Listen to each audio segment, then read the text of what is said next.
I'd like to begin by several things. First, an apology. I was told that I identified cause incorrectly. That is a serious blemish on my part. My apologies. The cause I had wanted to speak about was Ronald Coase. Now, I don't know whether there is a Richard Coase or not. Maybe there is. But it isn't. I think Krishna Kumar was the first guy who alerted me to the fact. At dinner, after dinner, I was doing all right. And then I felt that I had slipped and fallen. So my apologies. Then, apart from that, there are several other housekeeping jobs I have to do, all relating to yesterday's lecture. And they came about because of interactions with some of you, questions that you raised, which alerted me to the fact that before I start building on what we discussed, let me clarify what happened. Maybe I went a bit too fast. Maybe details were left out. So anyway, let me see. So I'll try to talk about some things that we did yesterday before I proceed further.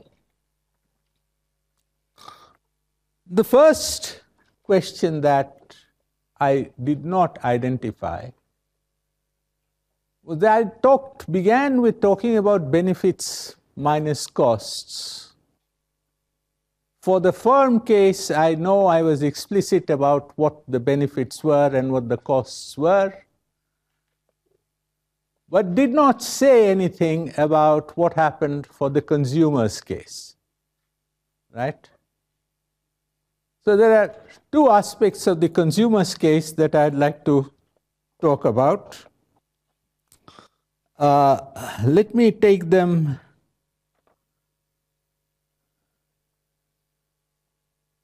one at a time. The first was the construction of the utility function. That will come in. Now, why did I spend time? I was asked, why did I spend time on that?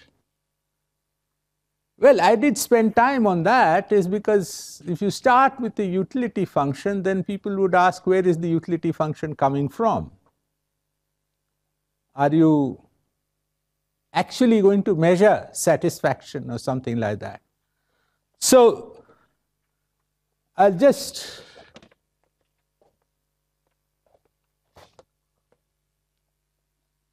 you see, let's stick to the xy plane,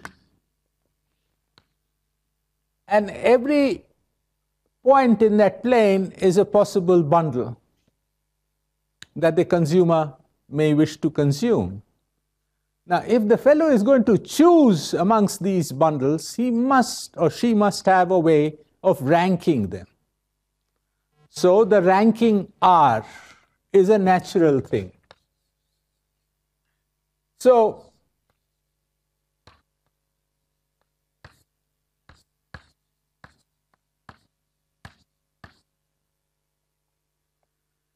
to be read at least as good as or no worse than. So x1, y1 is at least as good as x2, y2. So we imposed properties on this complete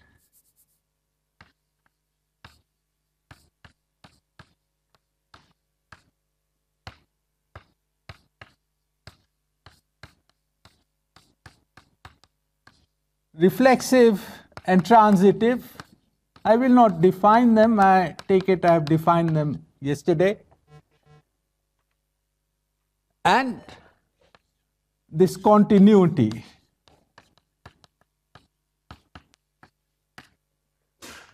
I had said that, well, this is a special restriction. There are very well-behaved preference orderings which may not be continuous.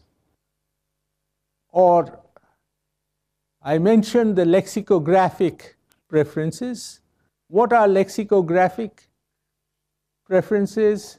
Well, preferences which are really like the ordering in a dictionary. How do you order in a dictionary? What is the first word in a dictionary? A, then A, then A, then B, AB, and so on and so forth. So first you look at the first component. Between two bundles, if you look at the first component, and the first component is higher in one, you like that. You don't even look at the second component.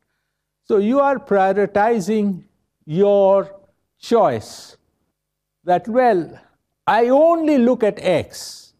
What I'd like to do is to have as much of X as I can. I don't really. If your preferences are like that, then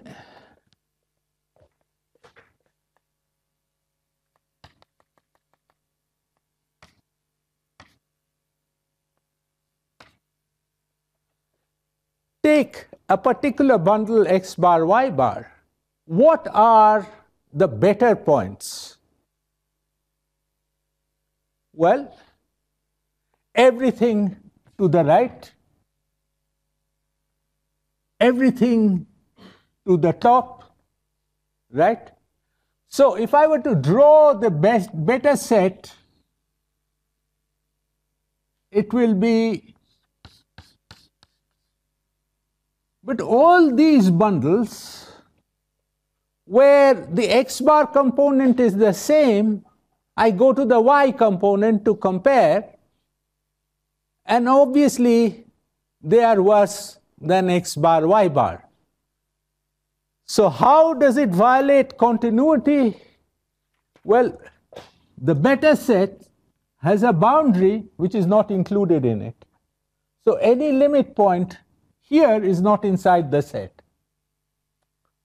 This preference ordering has a property that there are no indifference curves. All right? So all these things that we keep on assuming is not there. But does it mean that we can't work with it? The answer is no. We can always work with this. In fact, the demand functions are rather well behaved. If you look at demand, so think of the budget line that I drew. What would be the chosen point? What would be the best point? I don't need, it would be that. So you'd spend all your money on that good. So your demand function would just be X is equal to M by, if Px is the price of X, Y demand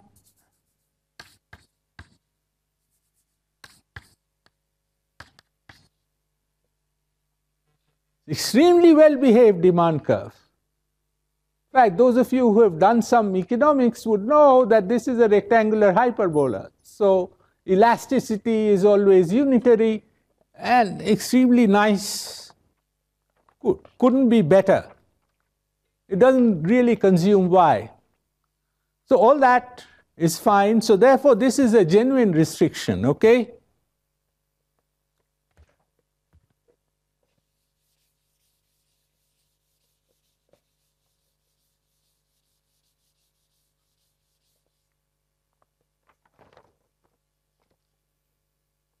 Yeah, okay, so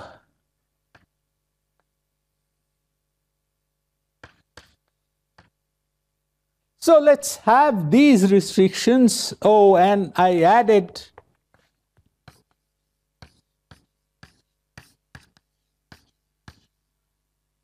the more is better kind of thing to make my diagram work. So we began with something, and I said, attach a number to this. I think you had said 10 or something like that. So we attach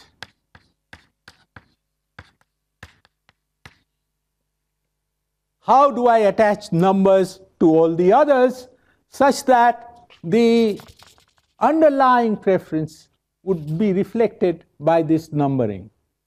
So if two bundles are such that one has a higher number, then that should be the preferred bundle. So it must reflect. So I had drawn this and left it at that, but let me just be more explicit.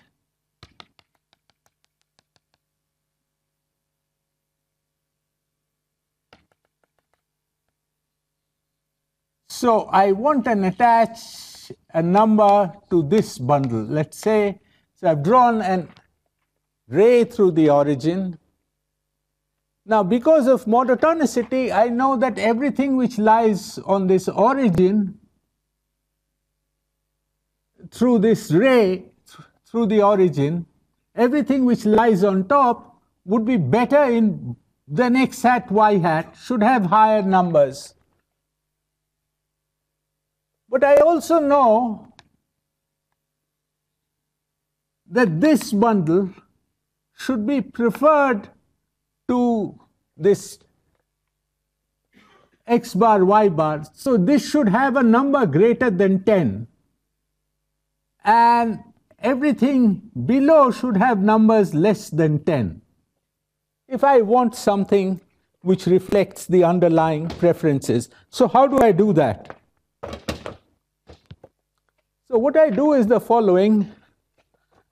As I had said, I consider the set of all alphas such that alpha x hat y hat is at least as good as x bar y bar.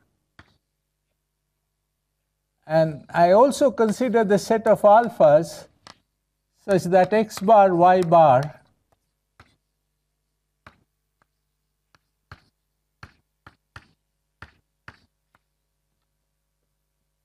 in other words, I consider alphas such that on this ray they are at least as good as x bar y bar, and on this ray x bar y bar is at least as good as them. So I know these are non-empty sets because of this monotonicity. So I look at the infimum of this and I look at the supremum of this. Now, are people familiar with infimum and supremum? Right? Or LUB, GLB? That's the same thing, right?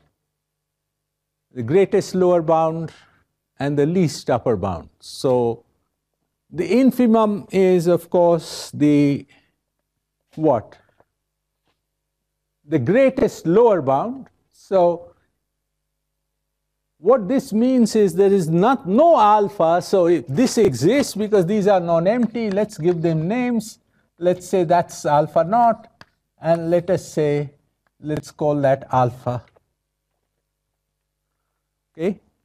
Now please try to understand that the structure is such that any alpha, if there is an alpha in this set and there is a beta in this set, then alpha must be greater than beta. Why? Because if alpha x hat y hat is at least as good as x bar y bar, and x bar y bar is at least as good as beta x hat y hat, then alpha x hat y hat by transitivity is at least as good as beta. And these are multiples, so alpha must be, actually I should say, greater than equal to. All right? So therefore, what does this set look like? The set looks like somewhere here is alpha naught,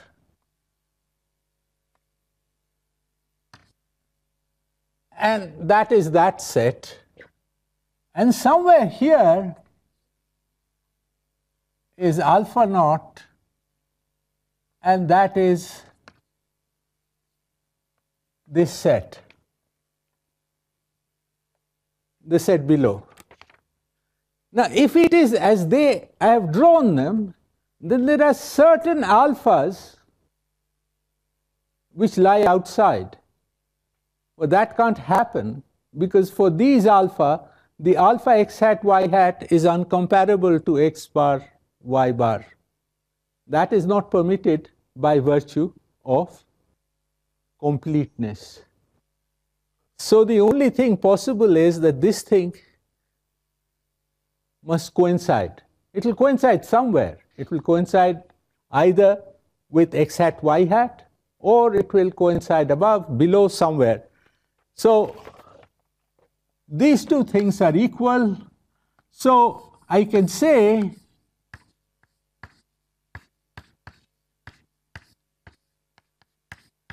is 10. Because it belongs to both the set, so it must be of the same value as x hat y hat. So I assign it the same number. And then it's done. You see? Why is it done? Because now everything on this line is a scalar multiple, right? And I just assign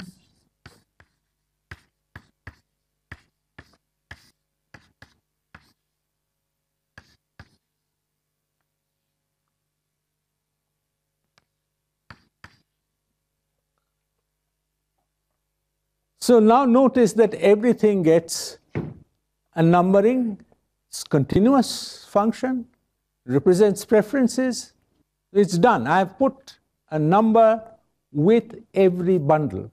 Now this is important because I'm going to come, when I move into the realm of uncertainty, I'll have a similar result and there will be some problems. So I thought maybe I should spend some time here because that construction is slightly more tedious and I won't have time to go through.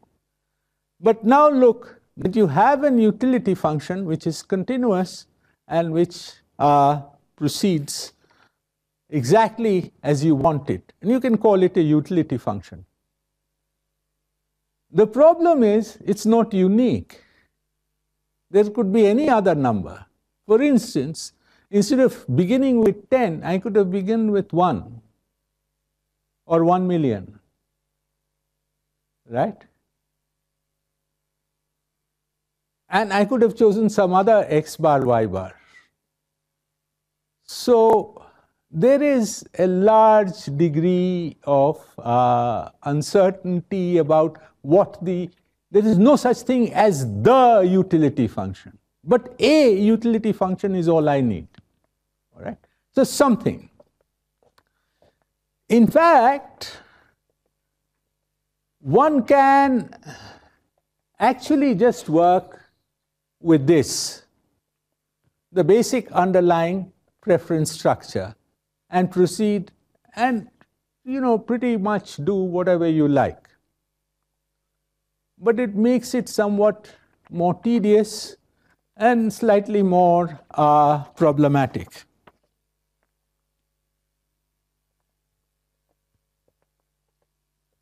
Okay.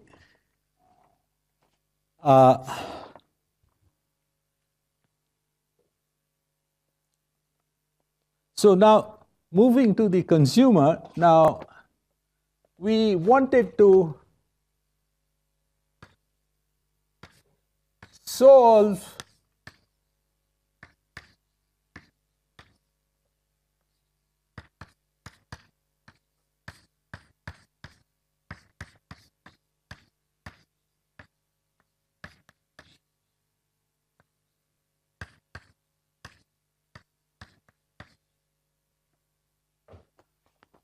So we have a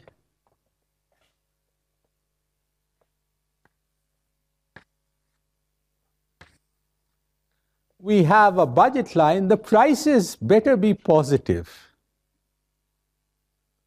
right? The prices being positive means that the choice set is this triangle, and therefore this is closed and bounded.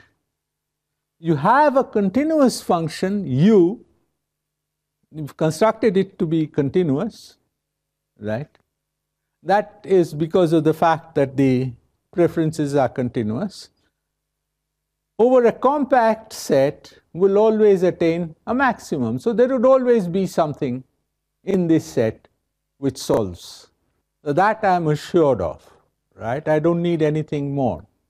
Now, where that thing is located, that is what is at stake, right? And then you see, if you draw U, iso U, or indifference curves of this type, as you usually see in textbooks and so on, so you have something which is called a quasi-concave kind of function. That is usually assumed, but of course, as you can see, that is just to get you interior maxima, tangency, so that you can draw diagrams properly and so on. None of it is required, actually. In fact, the way consumer behavior is taught these days is somewhat different. So how would, well, not these days, it's been in vogue, I mean, ever since I've been teaching it, I know, last 30, 40 years, is to begin with these preferences and look at something called the minimum income or the expenditure function. So you look at the expenditure function and you derive properties. Now, since this is not a lecture on consumer behavior, I will not go through it, but I'll mention this, that does not require any convexity assumption, anything at all. So that's really, really general, and you can get really the end result of any consumer behavior analysis is to attain something called the Slutsky equation. You can derive the Slutsky equation if derivatives exist, all of that. So there's a very classic paper where it all began, I think by Lionel Mackenzie in 1954, Review of Economic Studies, called Demand Theory Without Utility Index. So that is the classic paper in this consideration, okay? But let's consider this mainly because I was asked something about consumer surplus and about Marshall. Now, you see, there is a problem which I want to clarify. Now, Marshall was writing about, I think the first sort of modern writing on price theory was Marshall's. But I think he talked about a lot of things which are not quite accurate. And one of them happens to do with his assumption that marginal utility of income is constant. Without that, you can't proceed. Where is the marginal utility of income suddenly gone? Well, it's there, but you don't see it, you see. The reason you don't see it is because we don't pay too much attention to it. And if you pay attention to what we are going to do with this thing, I can show you what that thing is, and maybe instructive just to write out. So, if you look at this problem, let's say we go for tangency conditions so that the first order conditions are easy to write. I assume that these are also quasi-concave to write with. I don't need full concavity. Then I know, in extension of the Kuhn-Tucker result, is that if x1 hat, x2 hat solves, implies there exists a lambda hat greater than equal to 0 such that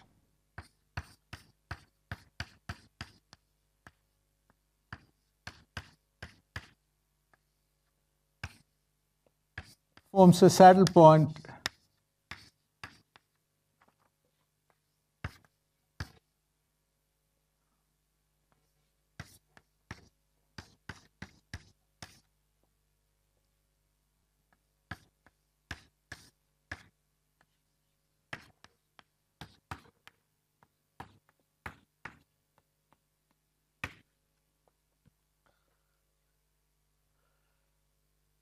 Now you see, I won't proceed, but I'll argue, write down the first order conditions, they're standard.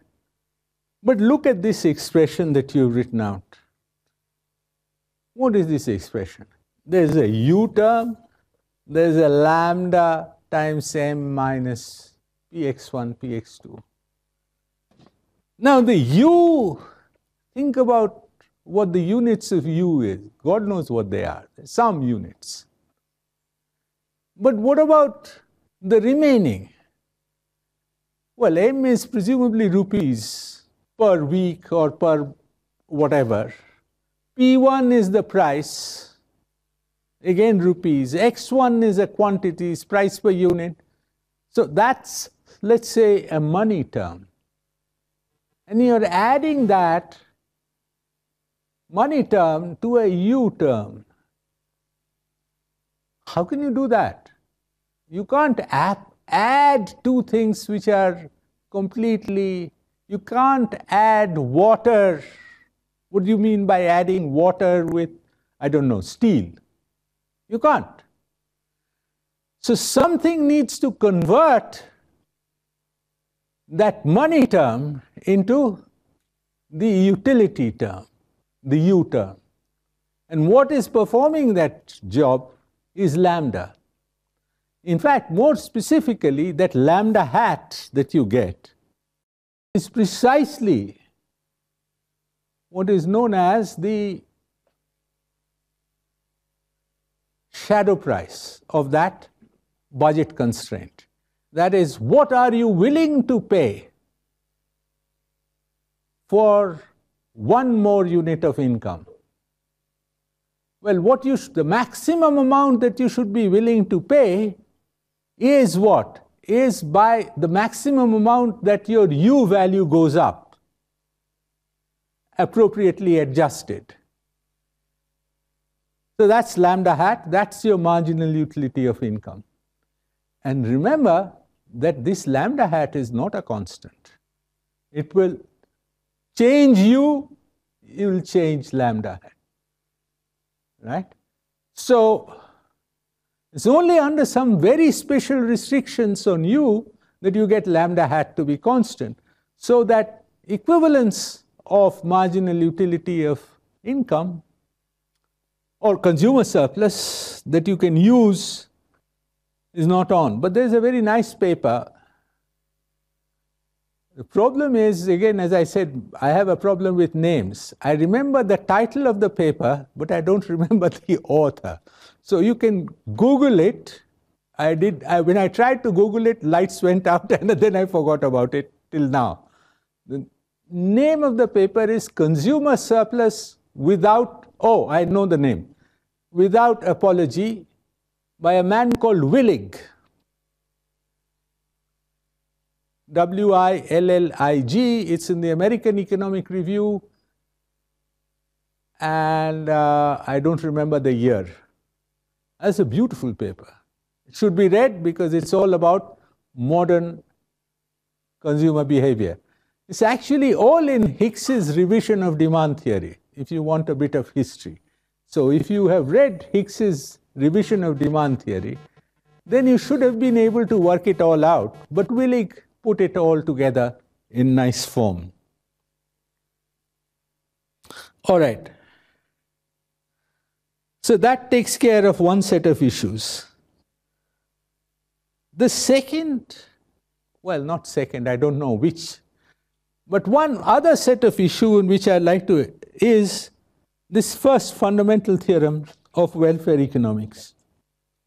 What exactly is required for that result to hold? Well, almost nothing. And when I say almost nothing, be very careful, because there is a lot which goes into the superstructure in how one defines things. The definitions are important. Once you have the definitions properly, the result just drops out. So why does it get violated? Well, because the structure that we put on it is not quite accurate. So we violate the structure, so you violate the result.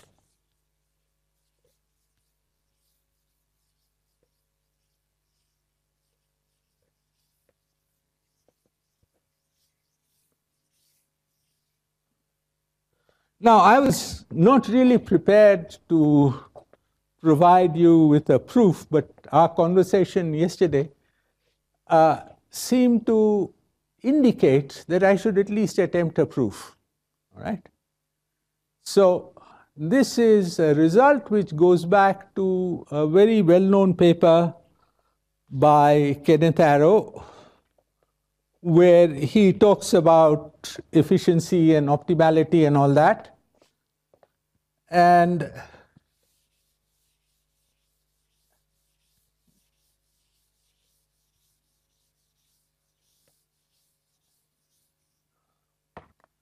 so just in the, I'll try and let's see what happens. So think of a setup. I make it easy for myself by just looking at the exchange case, that there's no production. See, a lot of stuff that you do in this region, production of firms don't cause too many problems. And the technical reasons why introduction of firms don't cause problems is because there are no income effects in the decision making by firms. And mainly because, well, the way the structure is set up. I mean, no matter what you do, the reactions which are caused, instabilities or what have you, they all emanate from the consumer side, not from the production side. All right?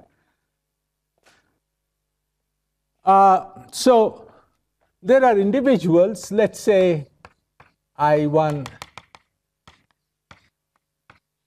In, each has an endowment Wi. All right? So the total supplies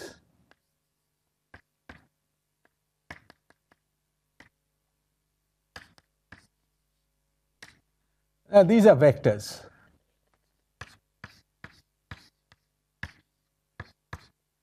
No negative vectors. So the story is that people meet because they have things to buy and sell or exchange with a bunch of endowment vectors. All right? So now I'll provide some definitions. I will not try to prove anything more than the first fundamental theorem, okay? And of course, each of these guys have a preference ordering of the type that we talked about.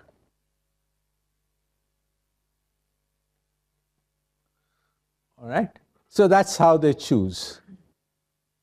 So what is a competitive equilibrium in this, given the parameters, the preference orderings, and the endowments? Well, a vector xi hat and vector p hat constitute a competitive equilibrium if the following conditions hold.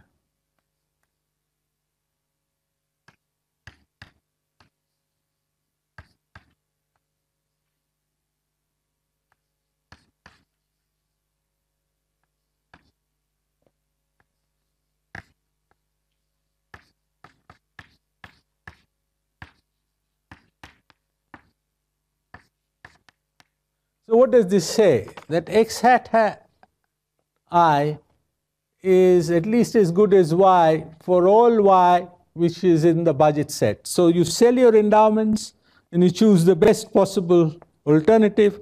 That's your x hat high. And the second is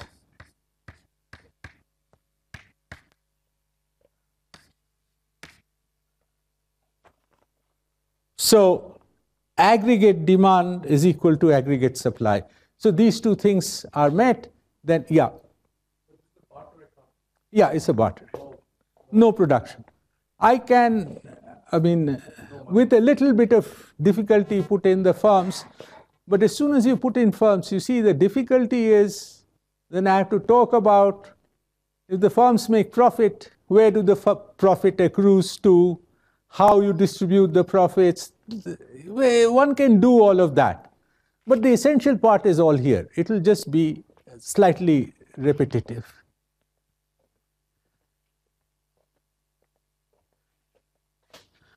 All right. Now, I also want to, so given this, a feasible state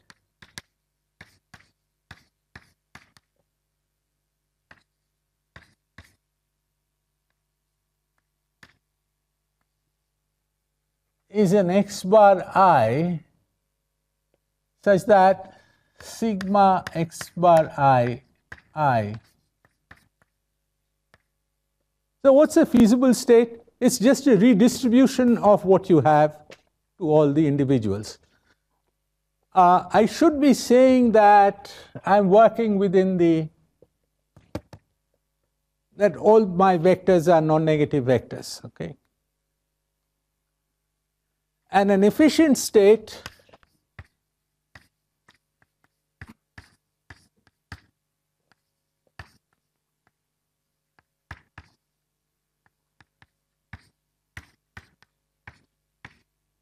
is a feasible state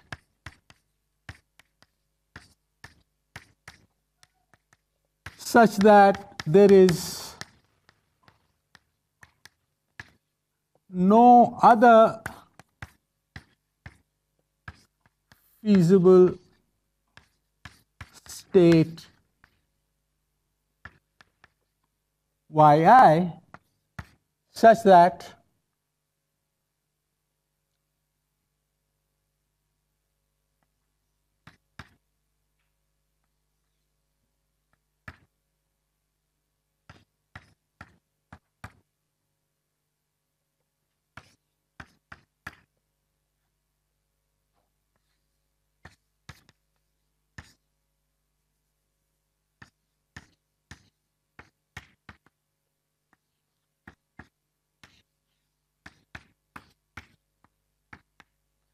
this P I have not defined, I have to define this. It's the strict preference. So what is the strict preference? How do you define it? So you say between two bundles X, P, Y, definition is X R Y and not Y R X.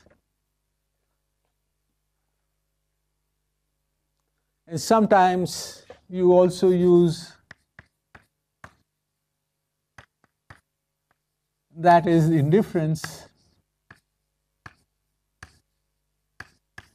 So basically, R includes both P and I. So you want to rule out I, you get strict preference, okay? So what does this efficient state say? It says there's no other feasible state at which everyone is just as well off and one guy is actually better off. So how do we prove this? So the fundamental theorem states that every competitive equilibrium generates an efficient state. In other words, if I have a competitive equilibrium like this, then this x hat I would be efficient. I know by this condition it's feasible, all right. All right? So the feasibility part is taken. So only the efficiencies. And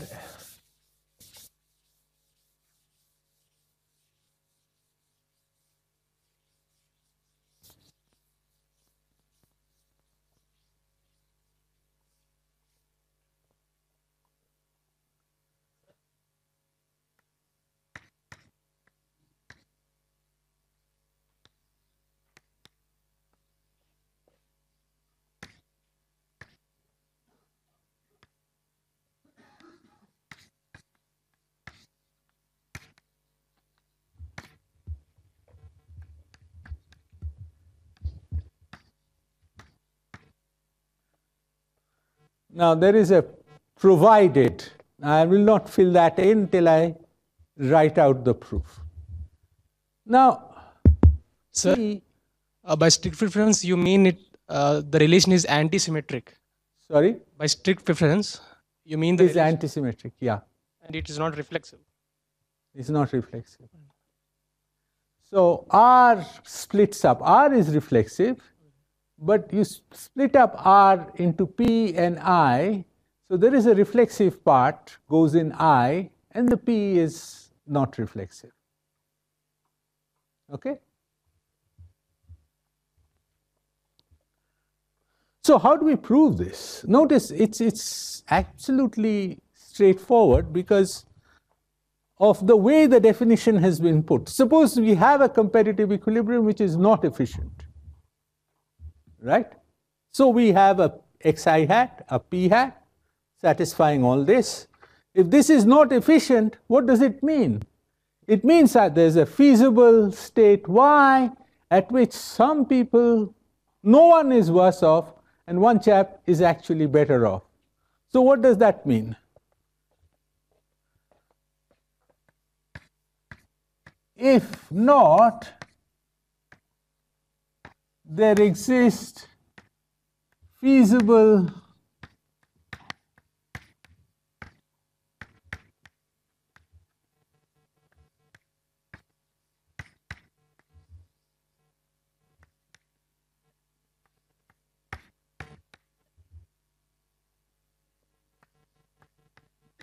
for all I, and for I equals I1, let's say,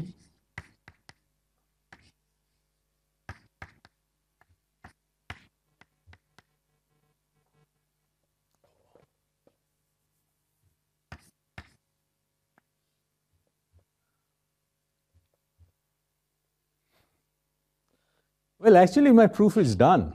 I mean, I don't have to write very much because now you think. Remember, this thing is feasible. So feasible means what? Feasible means this y's must satisfy this inequality. So remember that. So I have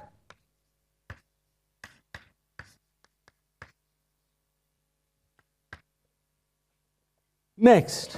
What about our I1? If you evaluate by that p hat which is associated with the competitive equilibrium and compare it with p hat, what can I say? Remember, x hat I maximizes preferences in the budget set, right? Y is strictly preferred.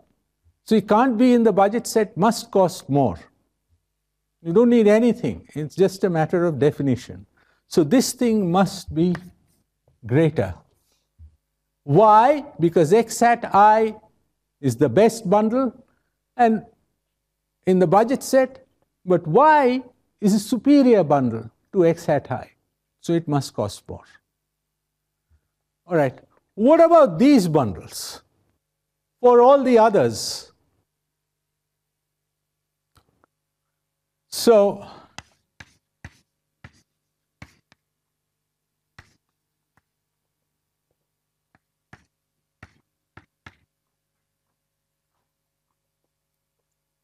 can it be the case that for any such y, this is less?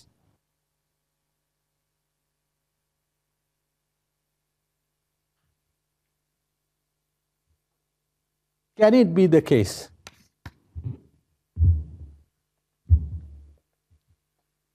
What kind of a bundle is y? Y is at least as good as the best bundle.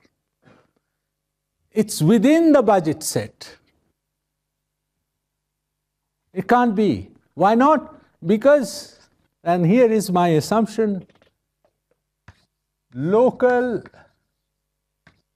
non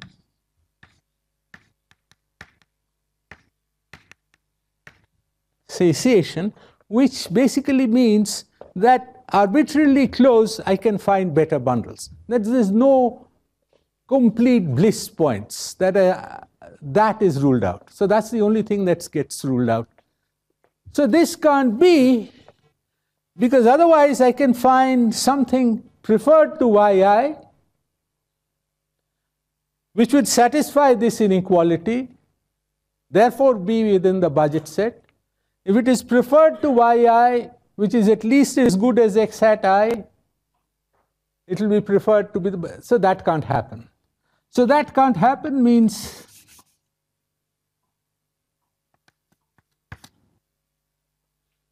and the thing is done. So what does this mean? If I add up all these inequalities, what do I get? I get p hat summation yi is strictly greater than p hat summation x hat I. Because each one of them is greater than equal to, one of them is strictly greater, so when I add up, so the strict greater thing prevails. But this is equal to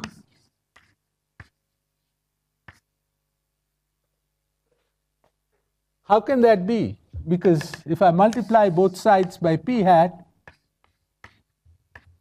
that is what I should get.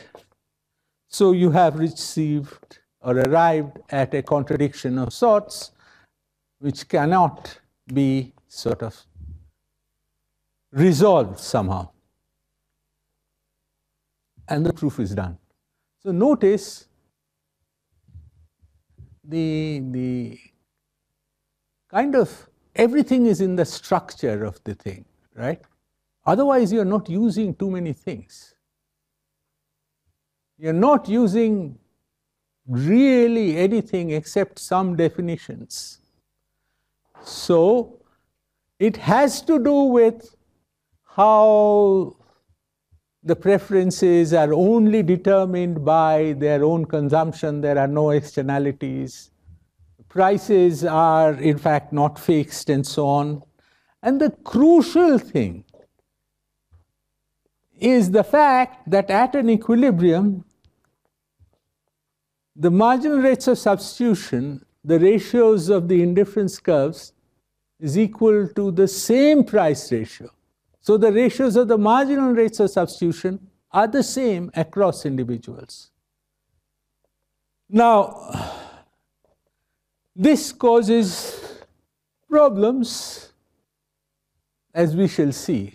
So please, your take from yesterday's thing should be, but now you can see why I did not give you this proof to begin with.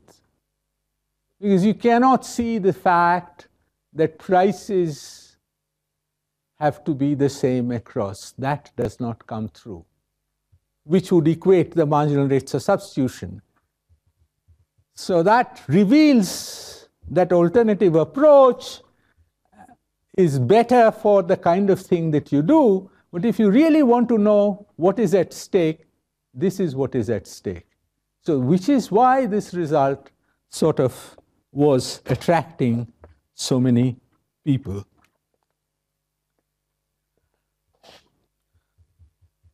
Any question? I think I've been laboring hard. Proving things and talking about things are two different things, right? Proving things are kind of difficult. Any query? Any clarification? Shocked into silence. Right? Okay.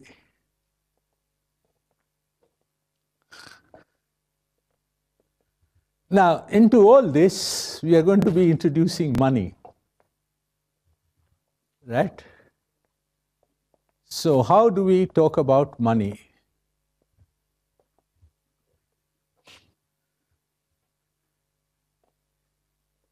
Well, what role does money have?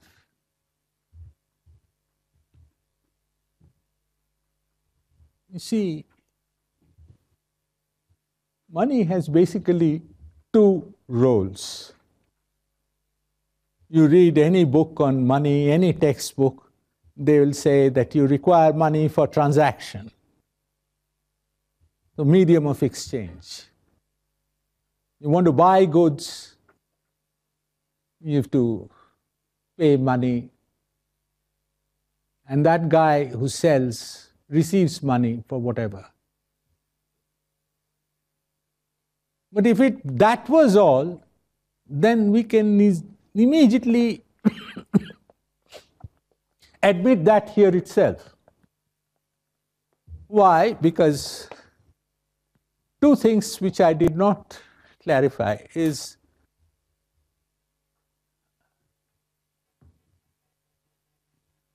here, if I were to build on this, I can define aggregate demands, let's say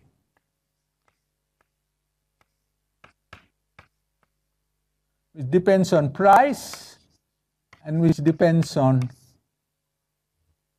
let's say, xi, this is the aggregate demand by I.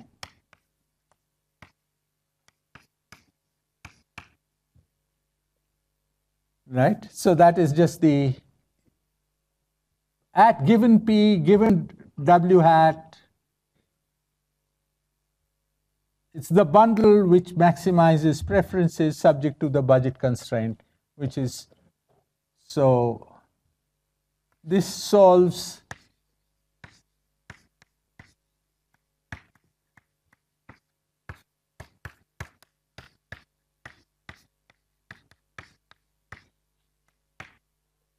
all right, it solves that. So that's what I meant by aggregate demand by I.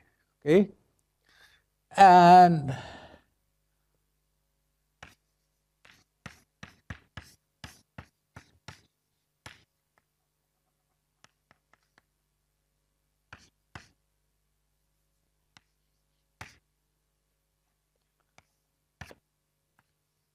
we usually work with this function, which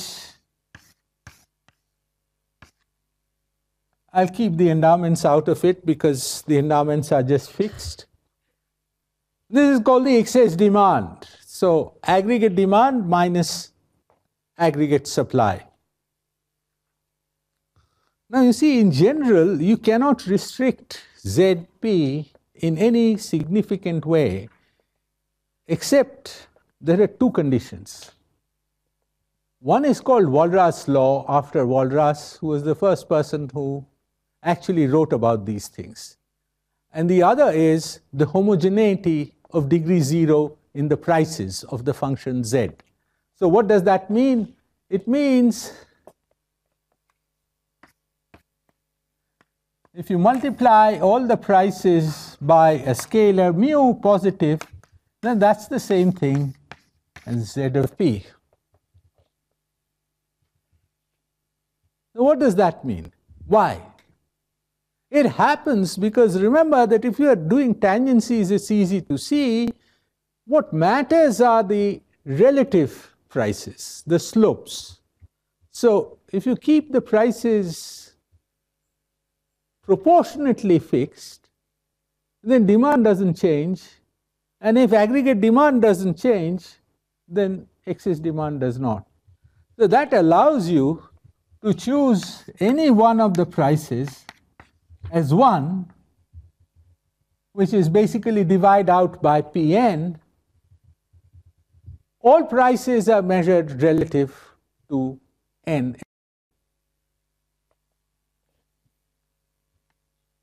Small n, capital N I have used for individuals, okay. So that's your medium of exchange. All persons buy and sell using the nth good, right? No change required in any of this. But then, of course, the essential thing about money is lost. It is a medium of exchange, store of value, apart from medium of exchange. Now, store of value, as soon as you raise, then that's a Pandora's box. Why? Store of value means what? that there is a period over which you want to store it for.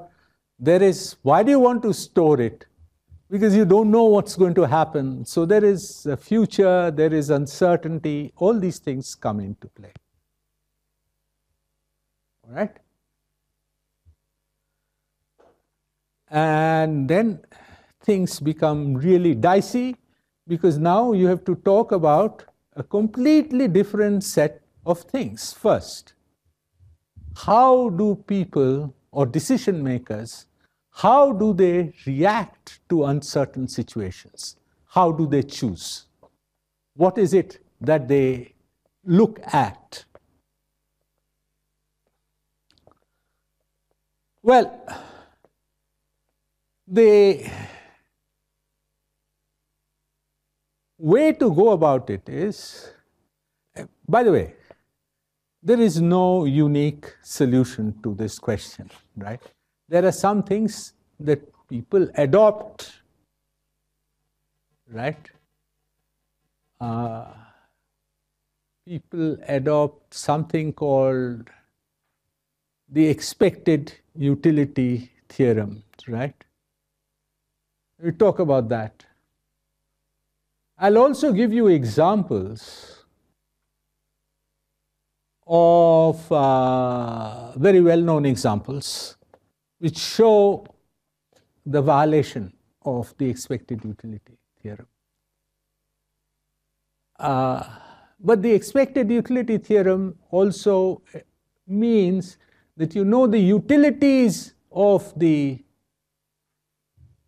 events that can happen. You see, what is uncertainty that you're trying to see? You don't know what is going to happen. You don't know whether it's going to rain today or it will remain sunny. You want to decide on whether to take an umbrella or not, right? So what do? You look at weather forecast. When we were walking down here today, we thought it might rain, right? But yet none of us actually carried an umbrella. Well, actually, I forgot. I have an umbrella tucked in here, which I forgot about. I mean, that's the advantage of having one of these collapsible types. But we didn't make a special effort, right? So we said that, well, probability that it will rain is not very high. Let's just forget about it. I've often found that people don't know how to assess statements about probability. I think, when you tell them about probability, it's going to happen with probability 1. Is it a sure thing? What does it mean? Probability 1?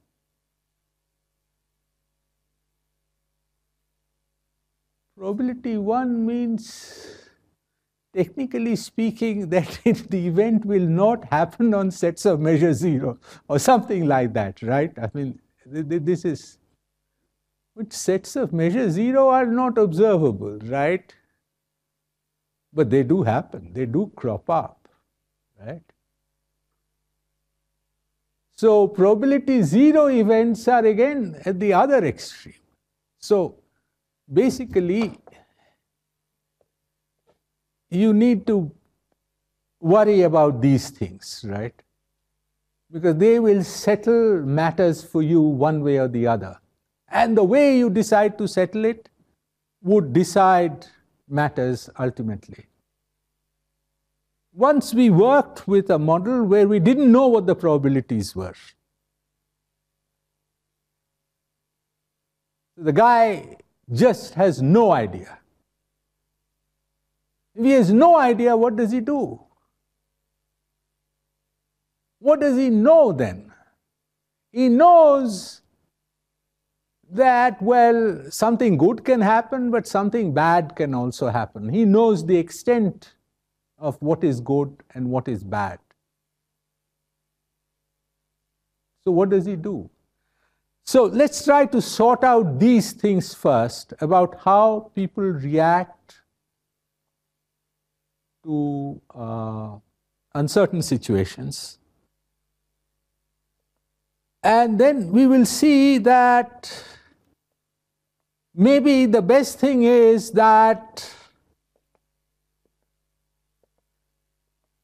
to behave or believe that people form some kind of expectation of what the price or whatever parameters are going to be in the future and use that. So how do you form these expectations? We don't know. Expectations are formed. We talk about that.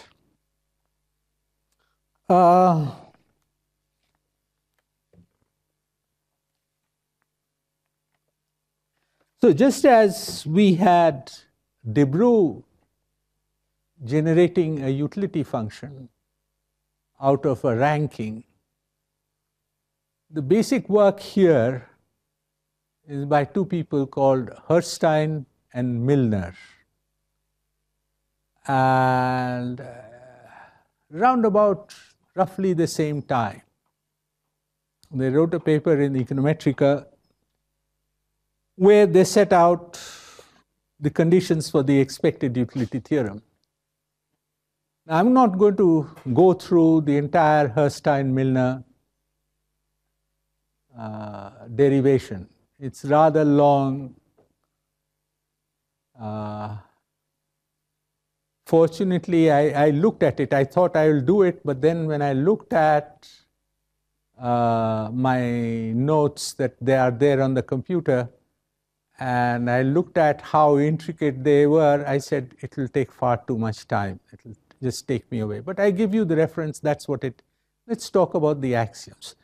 See, they set the standards of how to talk about uncertain things or uncertain outcomes. So what they did was, they talked about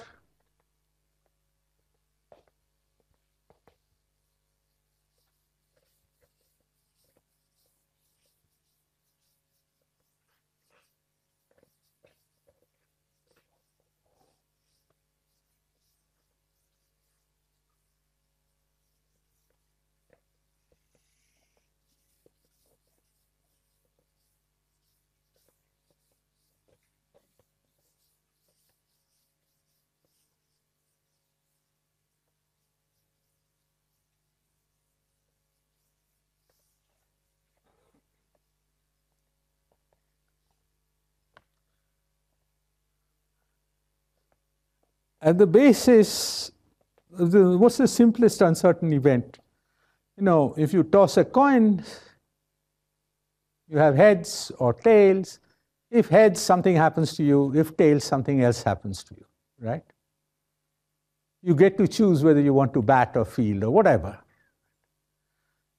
So you can think of it as a lottery, and you write it, you call it a lottery.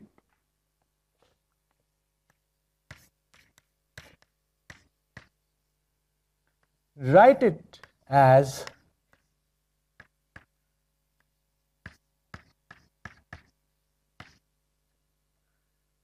so A happens with probability P, B happens with probability 1 minus P. These are the only two possible outcomes. A and B are certain things.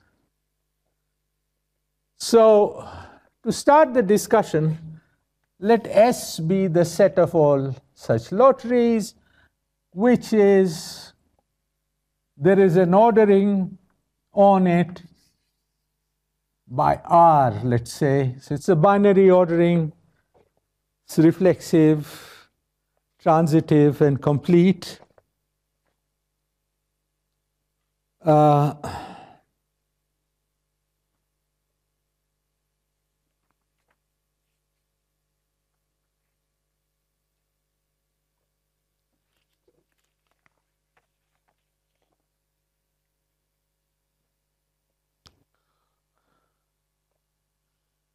But there are some basic things that we need to assume. First of all, well, Herstein-Milner axioms, actually.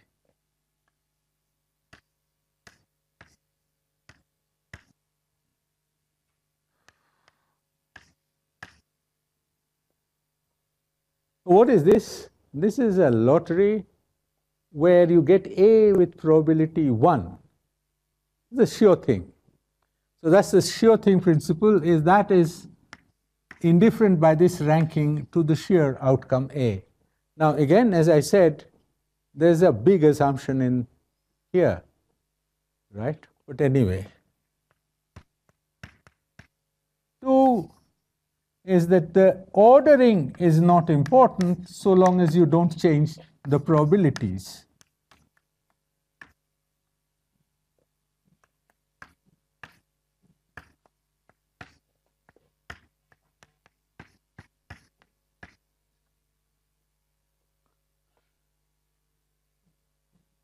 And 3 is, suppose, let's call these lotteries L, and suppose I have a lottery where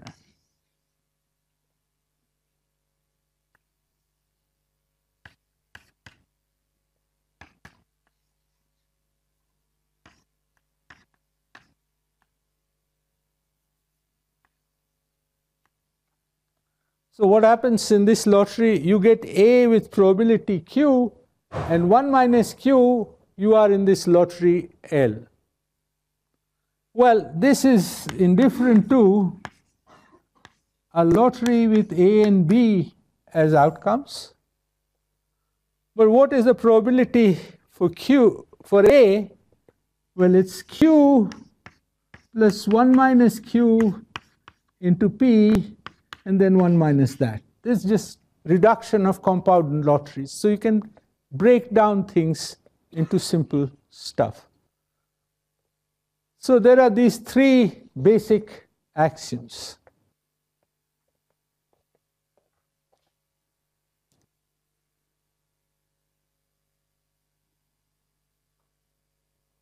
And the basic result is that the Herstein-Milner theorem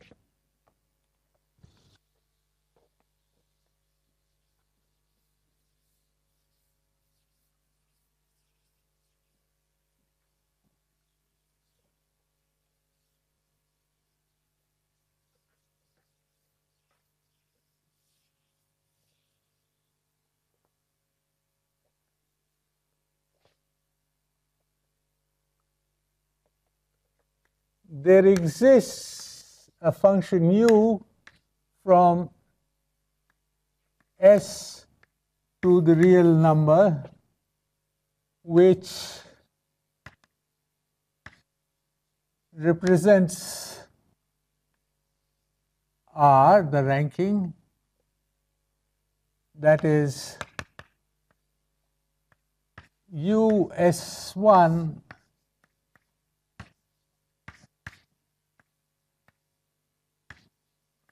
if and only if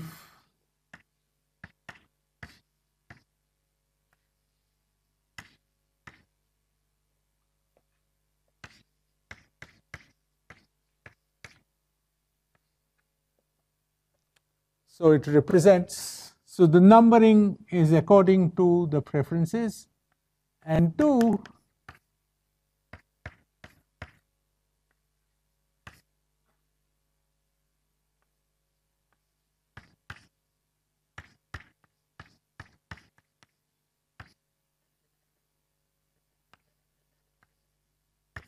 U of this lottery is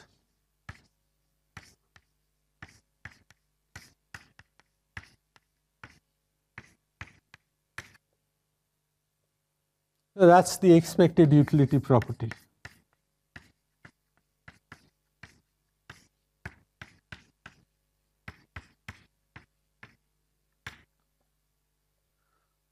So that happens provided you assume a couple of other things. That's, I should state.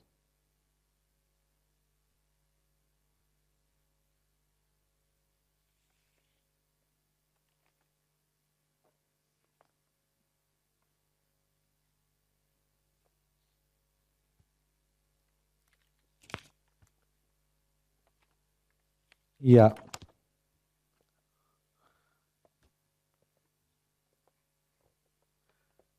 So notice that what you would, from the earlier discussion, you'd require something like continuity that we assumed for the ordinary thing. So how are we going to define that?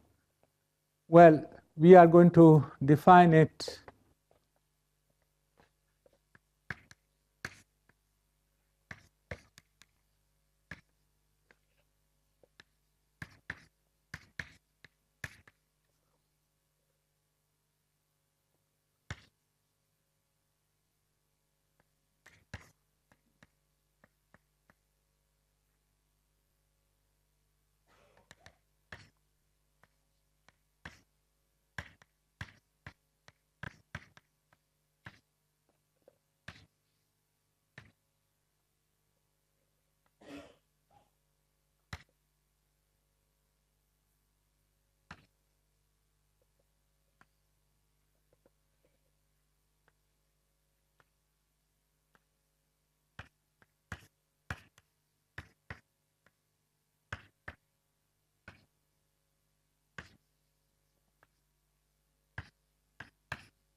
so the sets are closed subsets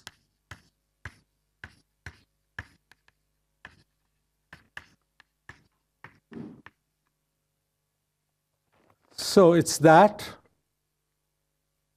is all the P's which would make this at least as good as C is a closed set, and all the P's such that C is at least as good as this is also a closed set. So this is really the counterpart of the continuity assumption that you make, okay?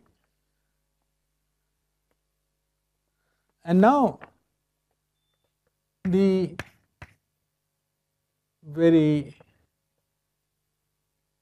suppose you have A, B, C belonging to S, and you have A is indifferent to C, that implies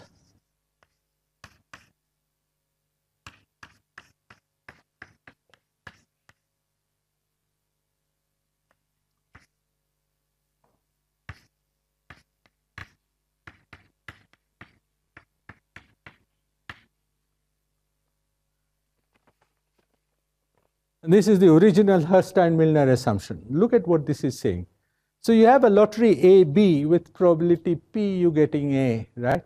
You replace A in the lottery by an outcome which is indifferent to A. Then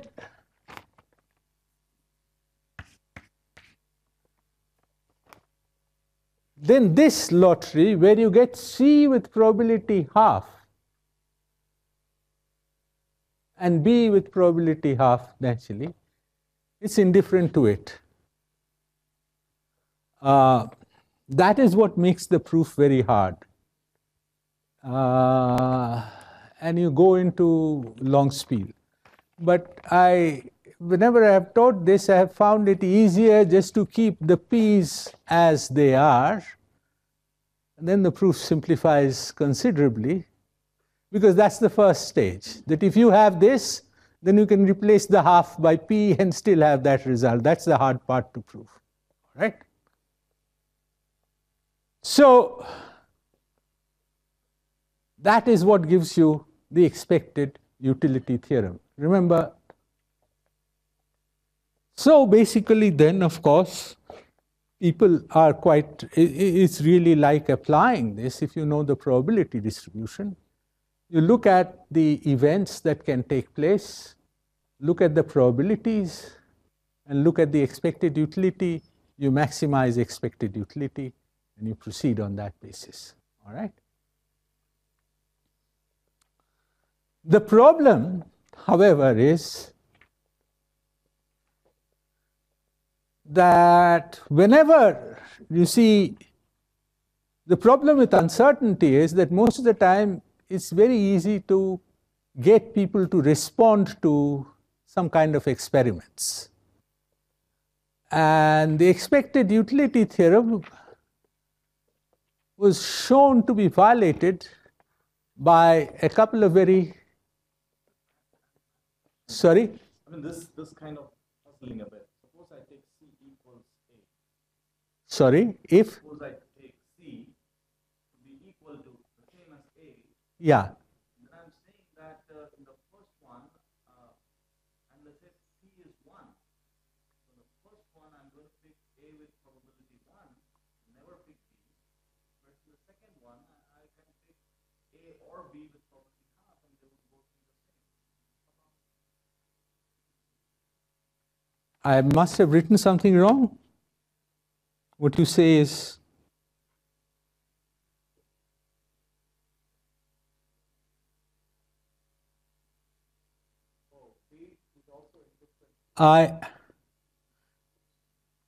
sorry, you say that suppose C is equal to A, okay? P is 1.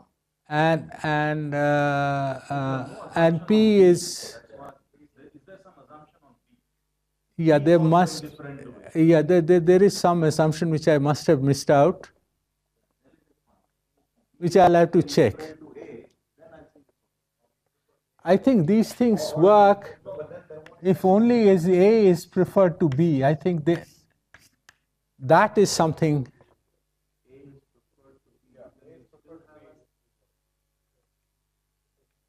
I'll just check. I'll check and get back to you. I just have to look at, if one of you could just Google Herstein-Milner, you'd be able to get the Econometrica paper. Maybe it could be this one. If A is preferred to B, Yeah. then you are indifferent between a gamble between A and C and C and B. Yeah, but I just want, because this is the crucial thing, I want to just to get it right. If one of you could just check the Herstein-Milner axioms. I mean, that's the easiest way to check it. Now, because what Srikant says is absolutely right, it occurs to me that, because I had this, you see, and that is all right. If I had P, 1 minus P, then it's just the same gamble, right? So let's have that. But I think I just wrote down here that I seem to recollect that the Herstein-Milner thing is just P equals half. Okay, so but this is correct. I mean, I don't need anything on this.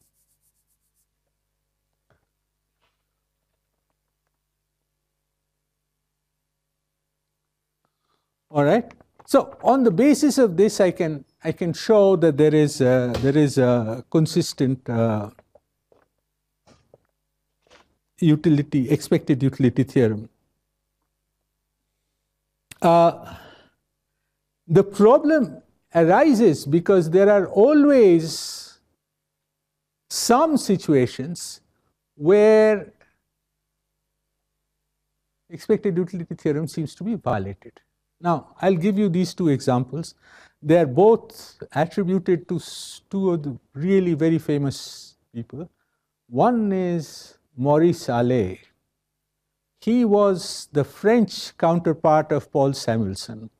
We have not heard of Maurice Allais because we don't read French. But everything that Paul Samuelson has done, Maurice Allais had done. And there are whispering campaigns that Samuelson got it from Allais. I don't know whether that is true. But anyway, they are contemporaries, let's say. So Allais was, and he had something, a book which is almost like the Foundations. I think Samuelson was ahead, but really quite well known.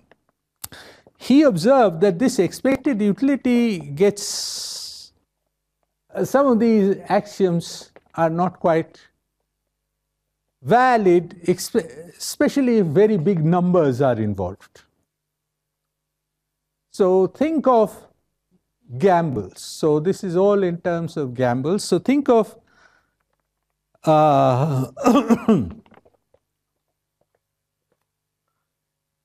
let's say there are, I'll write down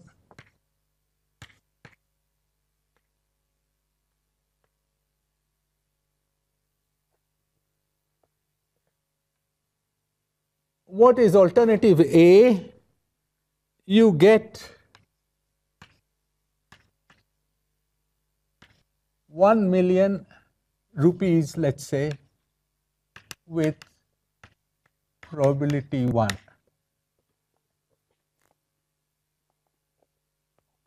B is get 5,000,000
So there are 4 situations, right? So you can choose only one of them. Or let us say the first is a choice between A and B, and the next is a choice between C and D. So between A and B, which one would you prefer to be with? Well, experiments that Ale constructed showed that most people preferred A to B, right? Did they? Yes. Now, and people also preferred D to C. So,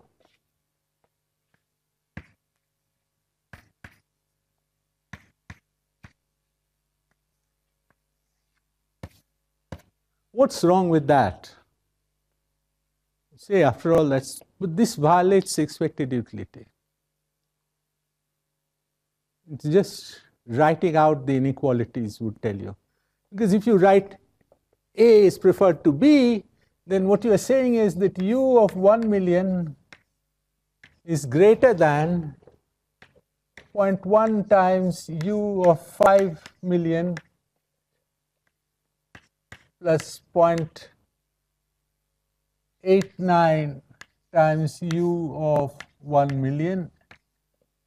So what that implies is 0.11 of U of 1,000,000 is greater than 0.1 of U of 5,000,000. So your ranking over D and C would have been the other way around. Right?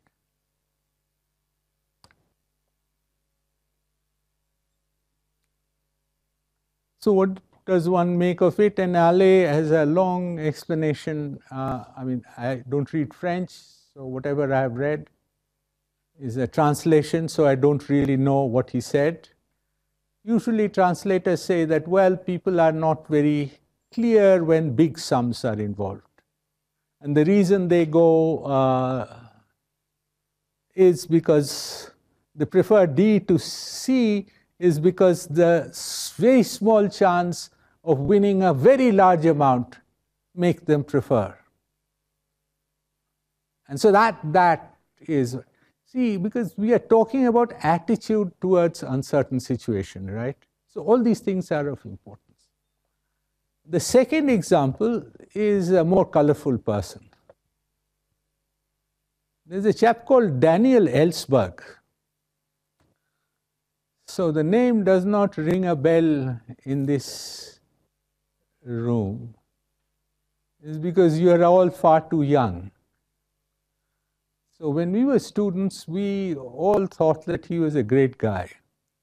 The reason is he used to work for the Rand Corporation, and he leaked a lot of very secret papers relating to what the American government or American army was doing to the press, to the Washington Post. And of course, he was hauled up and all kinds of things happened to him. But he was a clever guy nevertheless, because he had something which is known as the Ellsberg paradox. But this is really like the probability theorists, the kind of problems that you solve in probability theory, urns with lots of balls of various colors, and you keep choosing, right? So this is Allais.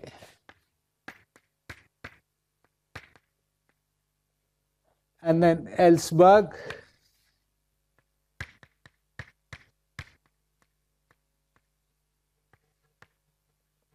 So Ellsberg thing is there's an urn which contains 100 red balls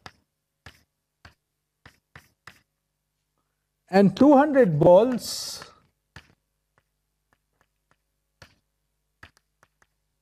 which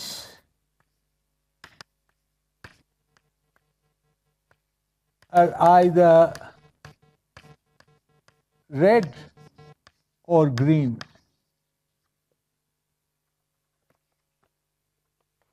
So the composition of the balls are, there are 300 balls, there are 100 red balls, but of the 200 balls, the only thing that you know is they're either red, either green.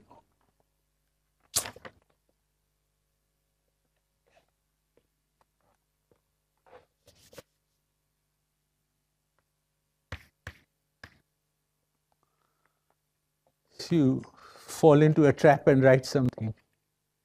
Did any of you get to the Herstein-Milner thing? Yeah, we'll have a look at it.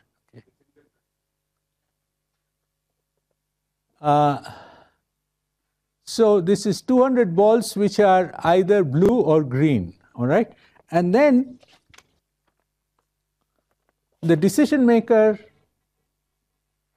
the exercise is this following, that you pick a ball from the urn. So there are the following things which may happen.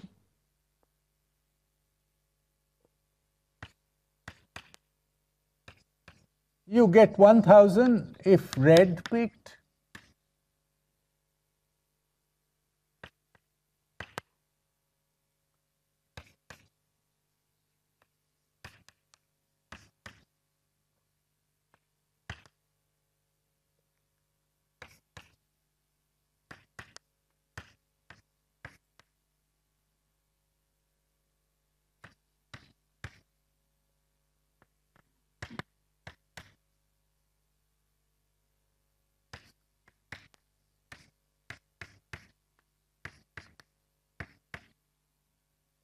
All right, so before choosing, of course, you have to decide which one you are going to take. So you have to rank these things. So how do you proceed?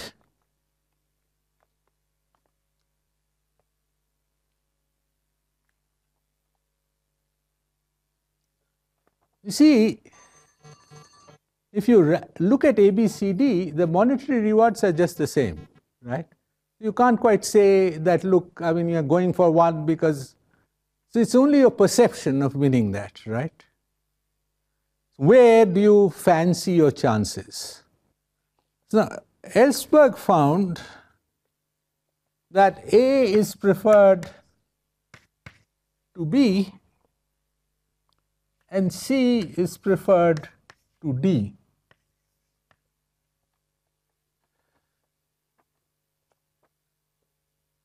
All right, now if A is preferred to B, and this 1000 doesn't matter, that it means that the probability of picking a R is greater than the probability of picking a blue, right? Oh, I'm done. Let me just finish this.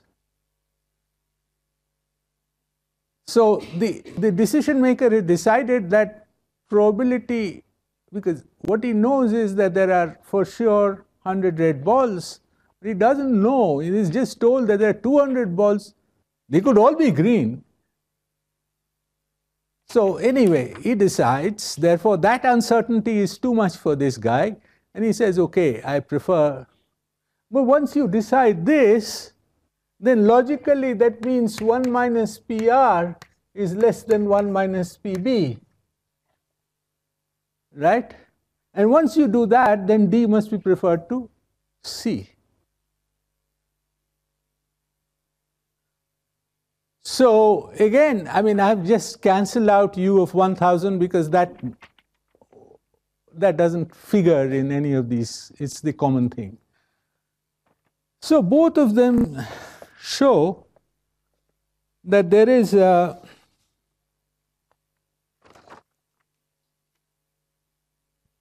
problem with the expected utility theorem. But it's the best that you have. But remember that you can use it,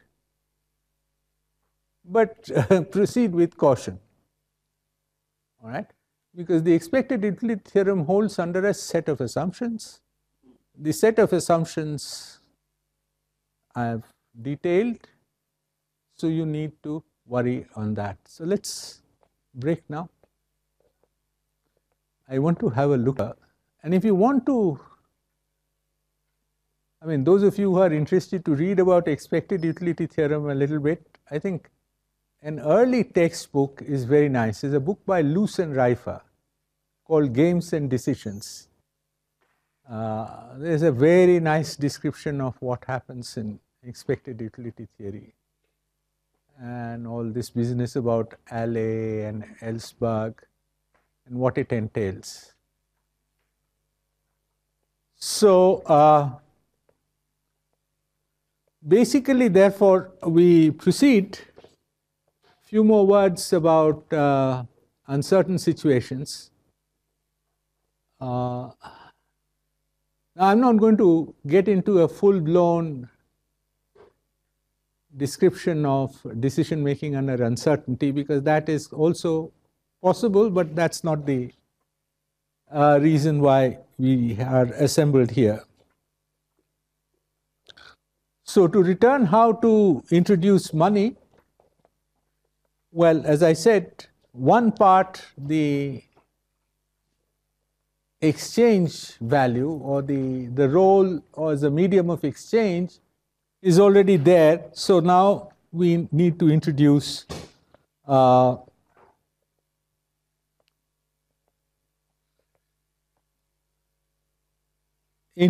future. There is also another thing. You see, the medium of exchange story that is there in the static model. What happens there? There's one good which is chosen as a unit of account. So true, you use it to buy and sell,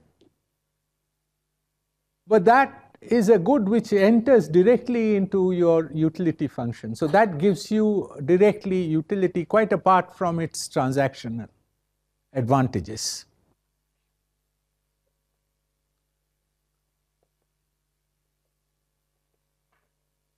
That is not something that you would desire, because only very few people are attracted to money for its own sake. I mean, there are some we know that they would feel confident about moving around with large sums of money because that gives them a certain sense of well-being. But this is not quite on. You go to the other extreme that people don't really want money for its own sake, but only for the sake of transaction. Then why should their people demand money? See, that is a problem also, right? So that's the problem which we need to address.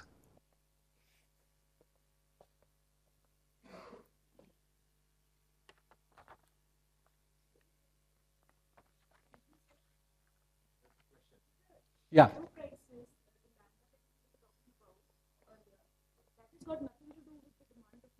Which? No, no, no. Lambda is something else. That lambda is the derivative, the lambda hat, in other words, that you get out of the maximization process, is a measure of how much you can increase your U value if you had one more unit of M. If you had one more unit of M, you should be able to spend it. What happens to your budget constraint? It shifts out. You move to a higher level indifference curve. So what is the difference between these two indifference curves? That is the measure of lambda hat. So it's called the marginal utility of income. So it's not, no.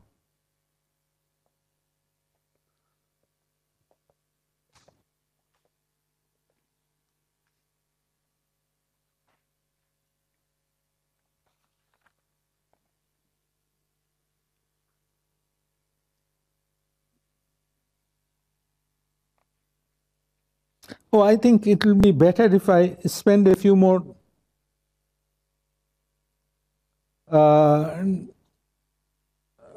minutes on decision making under uncertainty. That if this gets you into trouble, then imagine when you don't know the probabilities, what do you do?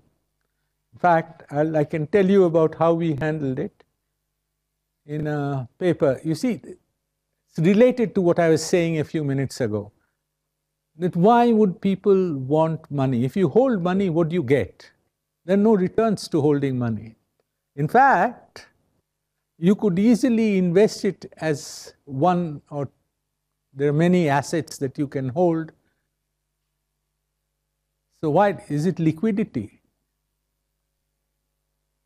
But you don't really know how the assets are going to behave.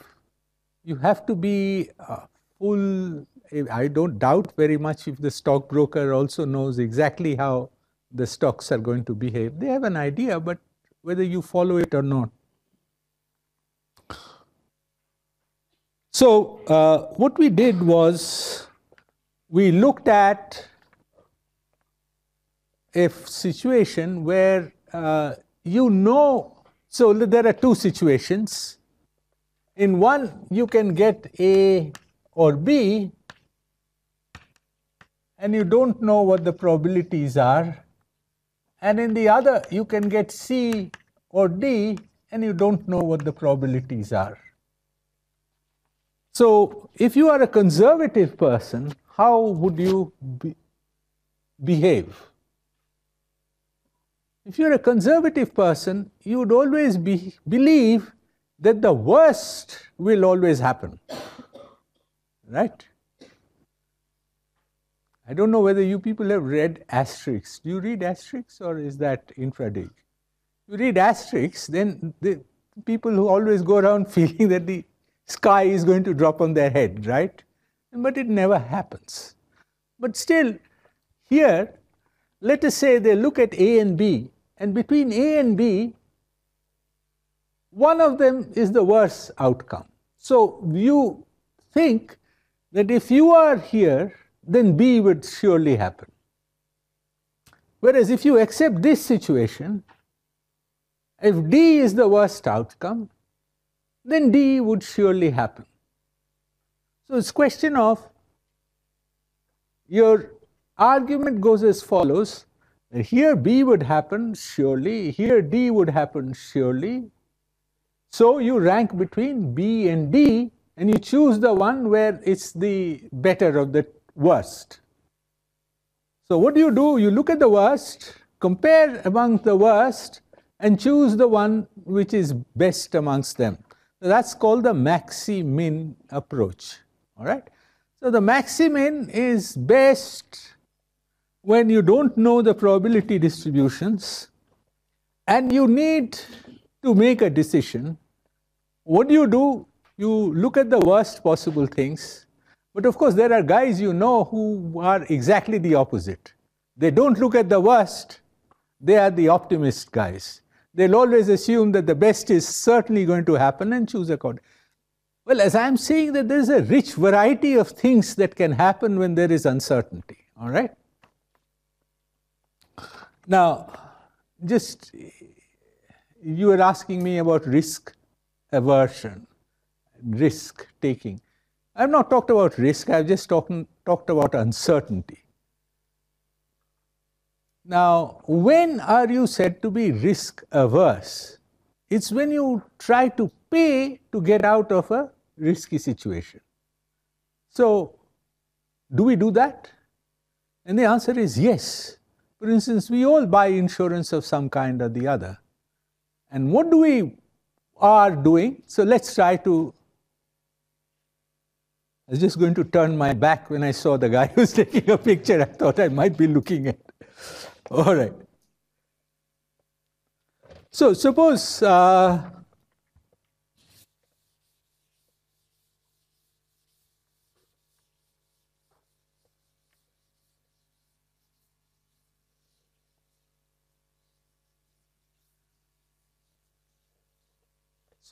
I'm back in the world when I know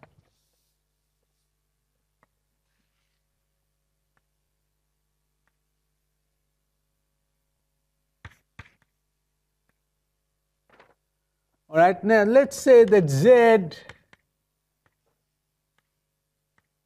and let's suppose these are all money terms.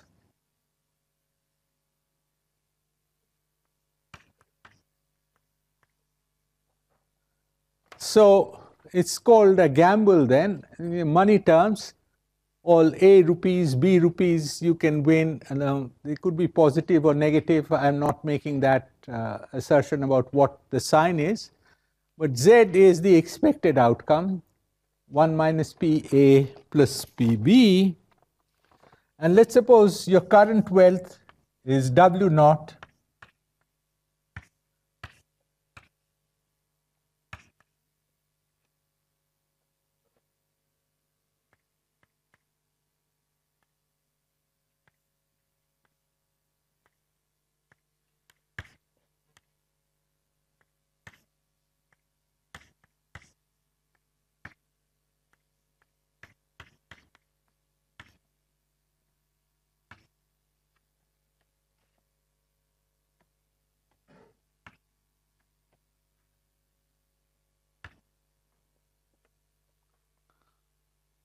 Now, look at what this is saying. If we look at the expected outcome, then W naught plus Z is a certain thing, right? So you would rather prefer W naught plus Z than taking part in that gamble or the lottery. That is where you can get your current wealth can be offset by A or B with these probabilities. You want to avoid that, and you say, Baba, I'll just go for the expected outcome. You're said to be risk averse. And if you write this out, you notice suddenly that what you are doing is, if you are risk averse, you're trying to get that U function to be concave. Now, why is that? That happens because if you write it out,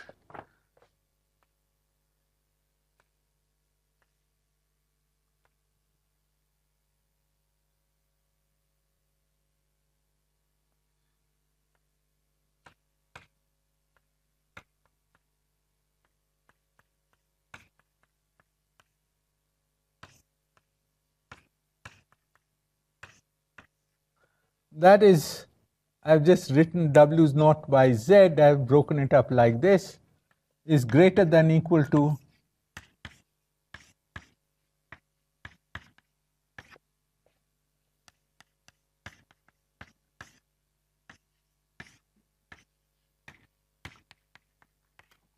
and this is for any A, B, any P between 0 and 1, but that's just the definition of concavity that you have, and risk aversion therefore is associated with a concave utility of wealth. So insurance is one way to avoid risky situations. You pay something, a premium, and you get out of it.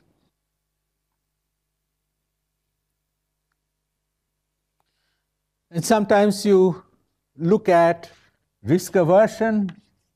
This is the standard form of risk aversion for a utility of income, money. And is a arrow Pratt.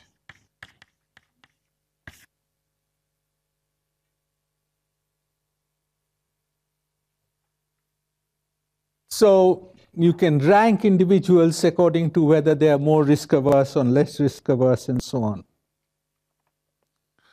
All right. So now we can talk about introducing store of value. First of all, notice when we chose a numeraire, can we choose any good as the numeraire, the unit of account? That's one thing. Well, the answer is it depends on what you are about to do. If the choice of the numeraire is just a unit of account for establishing existence, then it doesn't really matter. You can choose anything, right? If on the other hand, if you are looking at dynamics or something, then remember what happens is that the price of the numeraire remains fixed because that's always 1, and it's all the other prices which are floating, then surely the price which you have kept fixed matters. When you look at international markets, let's say currency markets. In currency markets, everything is traded in terms of dollar, right? That is the unit of account. But if instead of dollar you go to euro, may not change, but things may in fact change depending on what they are. In fact, there is a literature on the effect of choice of numeraire, but I just mentioned this in case someone asks. So at least what we are talking about, it shouldn't matter. So what we are going to show, first of all, is that there is a reason why people may hold money, right? We are not going to assume that money directly enters into the utility function, but even then they might, if there is a future. Now, how are we going to think in terms of the future? Now, we're going to think of the future as a 2-period problem, let's say today and tomorrow, and the individual decision maker, well, I'm going to argue in terms of the individual household, but you can also do a similar thing with firms. It gets somewhat more complicated. So think of, also I'm going to restrict the number of goods to just today's consumption and tomorrow's consumption.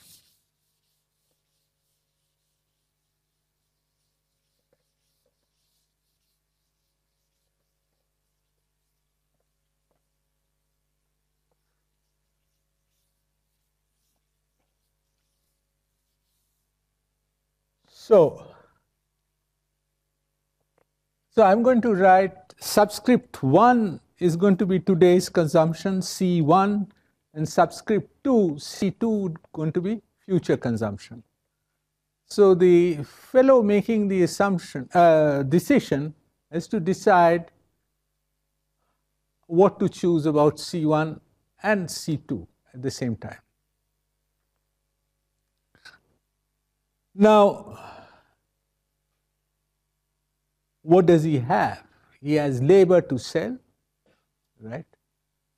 And what I'm going to write down for you is a setup which is in fact used quite a lot in micro foundations of macro. So now you'll see that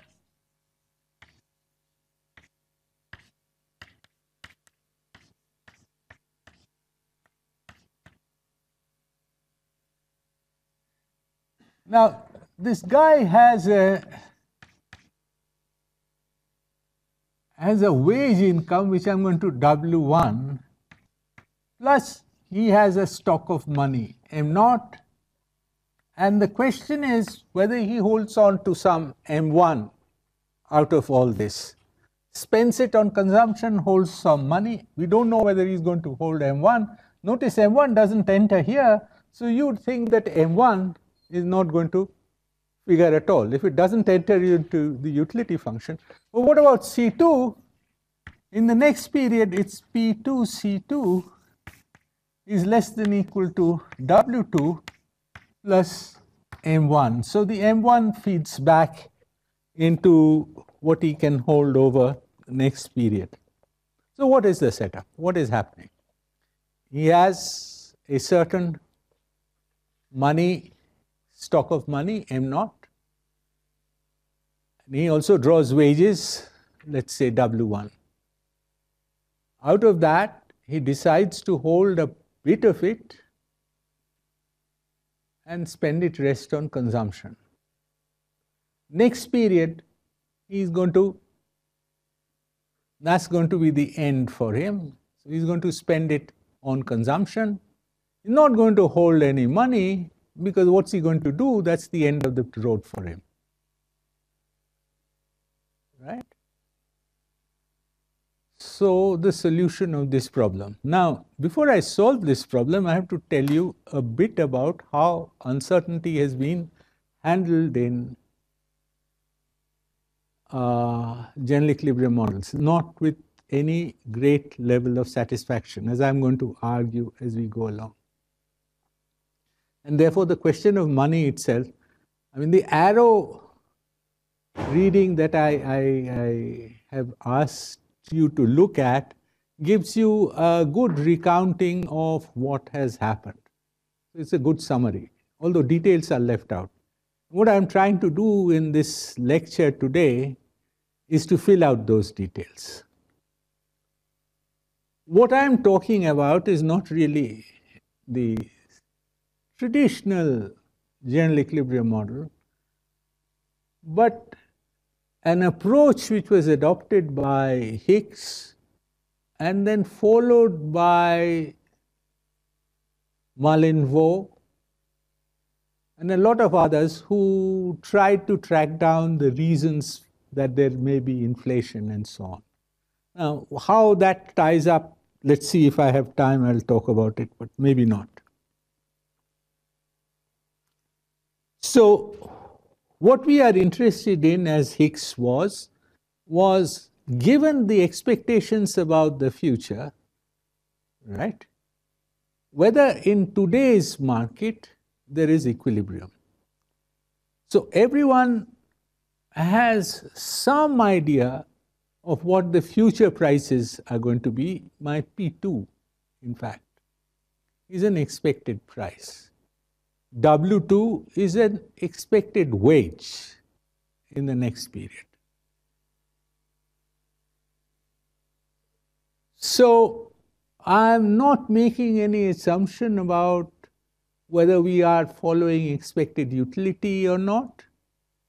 On the basis of P2, which is purely an expectation term, it takes a decision, and then we're going to see what happens. If there is an equilibrium,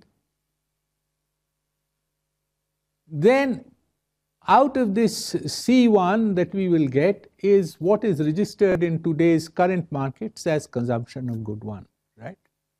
It will depend on a lot of other things. It will depend on P1, it will certainly depend on M0. And we are also going to see whether M1 actually figures. That is, if the money holding just goes, then clearly there is no store of value argument. So what we are assuming here is that between now and tomorrow, or today and tomorrow, C1 can't be, you can't keep a bit of C1, store it to eat tomorrow. However, what you can hold is M1 that you can store, and you can use it tomorrow, because it depends on your estimate what is going to happen to you of your wage income. Suppose you depends on how the today and tomorrow have been split up. If today is your youth or working period and tomorrow is your retired period, then you're not going to have any. You're going to, a guy like me, I mean, I'm already into my tomorrow. So basically, I should have made this decision when I was earning. Of course, what you could do is split this up into a lot more periods. If you do it, naturally the story would become a lot more complicated. But the uncertainty element is already there. And what happens by virtue of this simple setup would be available to us in a few moments from now, and that would tell you what is likely to happen. All right, so you're trying to solve this problem, which is why we spent some time trying to solve the utility maximizing problem. And first of all,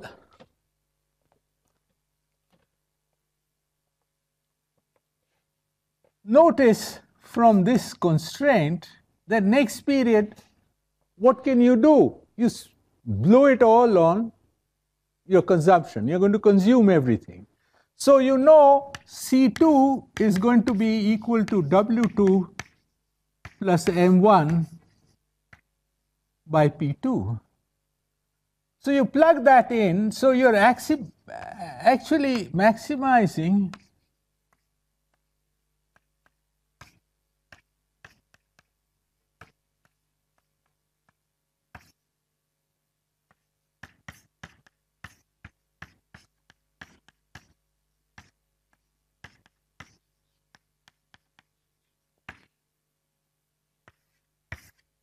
Now notice that M1 is squarely into your utility function. It just figures, but this is called an indirect demand for money that you are going to generate. When you solve this, you get the consumption of this guy. You aggregate over all individuals, you get your consumption. That's your what macroeconomists call the consumption function. That comes out of here. See? So, but that's another story. But here what we are looking for is what happens now. This is a straightforward maximization problem of the type that we wrote out earlier. There were two goods, here there are two goods. Right? So we can just proceed as before. We can write down the Lagrangian and so on. So suppose we do that. If I'm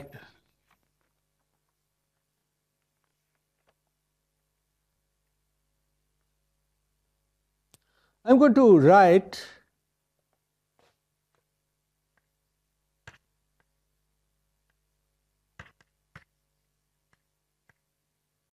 and I'm going to write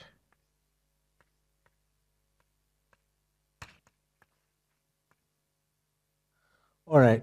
So with this notation,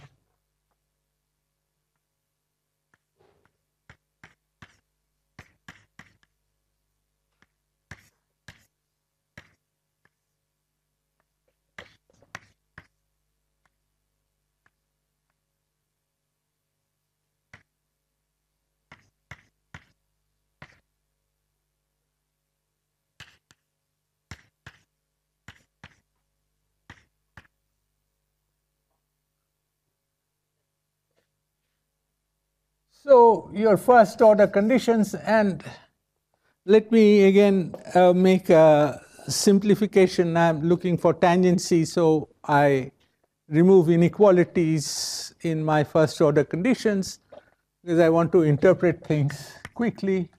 So U1, oh, sorry, that should be plus. Where? Yeah. Yeah, thanks. And this should be plus.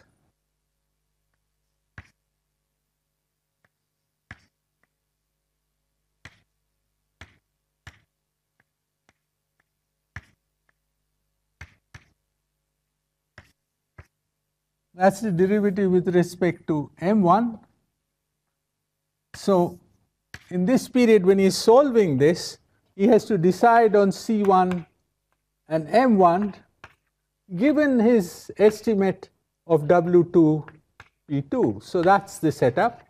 So W2 in P2 is what he estimates, what he expects to happen in the future, whatever they are. Then the first order conditions are this. And now notice, and this is the clinching argument, that U1 by U2 is equal to what?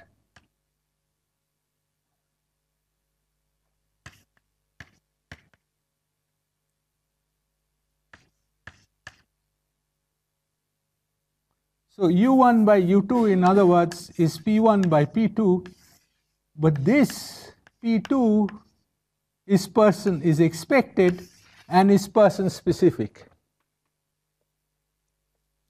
That is, I can't impose the condition that everyone has the same expectations.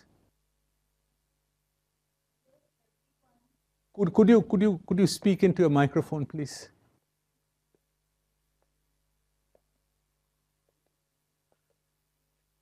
Everyone starts holding money and there are no savings. Where is the next period output and consumption? That is your say. So it is translating into real production.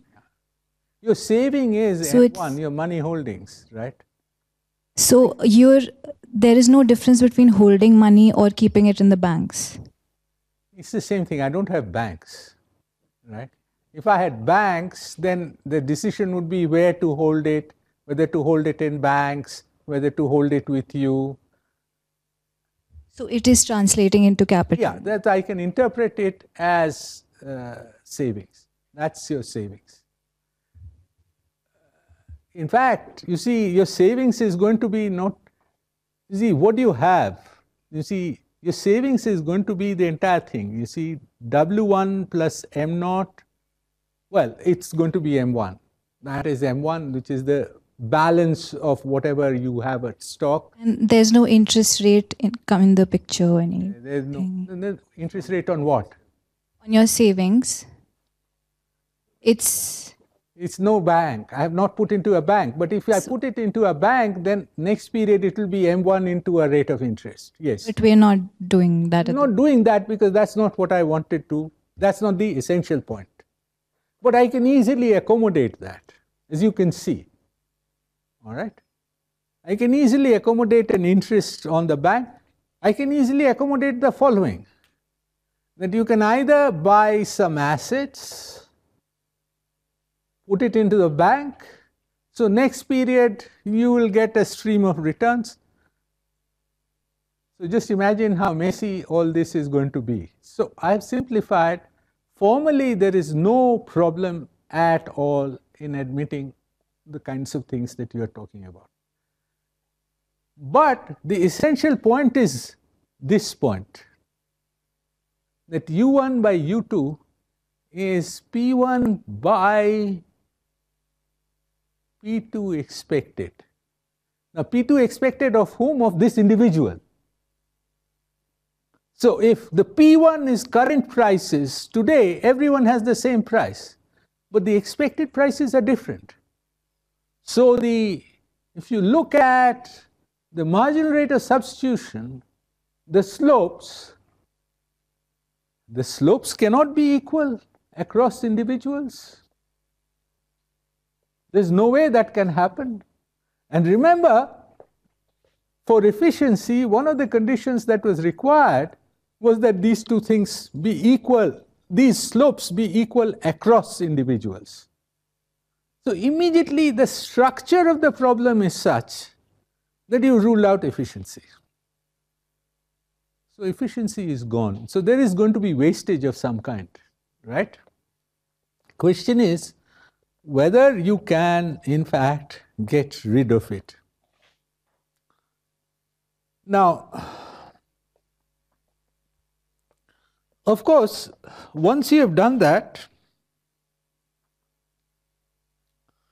there is another assumption that people have used in the literature. I mean, Hicks mentions it, Arrow and Debrew mention it. This is assumption of perfect foresight. It's a nice name, but what does it mean? All those who have done economics have come across this term, perfect foresight. So what is perfect foresight? That you are able to predict what the equilibrium price would be next period. So everyone is able to predict what the equilibrium price is next period. Then there is no problem. You see why? Because this P2E would be then P2 star, whatever it is, across individuals, and everything falls into place and everything goes away. But having perfect foresight means what? It means that this uncertainty that we started out with really is not there. You are basically saying that, yeah, there is uncertainty, but somehow we are able to extrapolate. And we're just talking, I think, oops, I was just talking just in between, that, you know, the decision makers in our economy who confront uncertainty every year regularly are the farmers. And they can predict pretty well what's going to happen. So how do they do it? They don't know whether they're following expected utility or what. So they have an expectation which is based on what is they have learned, what they have observed, they have talked, and they have a pretty good idea that what is going to happen next harvest period, right? So some may be, I don't know, I can't quite defend this perfect foresight assumption, except I can show you why perfect foresight means that there is no problem. As you can see, it's in that simple equation that I wrote. It just vanishes. Right? So, first of all, notice that when you introduce money, you have this problem of introducing the future and therefore immediately about how to handle the prices, future prices. All right. Now, there is a bit of something that I can tell you. I mean, if for instance, yesterday's stock, if P2 were to be, if people expect P2 to be P1, for example, often people do that, well, static expectations. If P2 is equal to P1, what do you get? And if you assume that W2 is 0, that is, that you have no wage income next period, you're really a gloomy guy, right? Then look at what you're maximizing. You're maximizing UC1 M1 by P1. Is that familiar to those who have done macro? That kind of, not heard of real balances entering? So that's how you get the real balances, right? Which real balances means what? M1, you're talking about the balance that you hold, but not M1 itself, but M1 relative to the prices. So there's a classic story about whether or not real balance effect matters in macroeconomic models. Now, I can tell you under what conditions real balance effect does matter. That's if the expectations are of a particular type. Maybe not otherwise. Something more complicated happens. Okay, so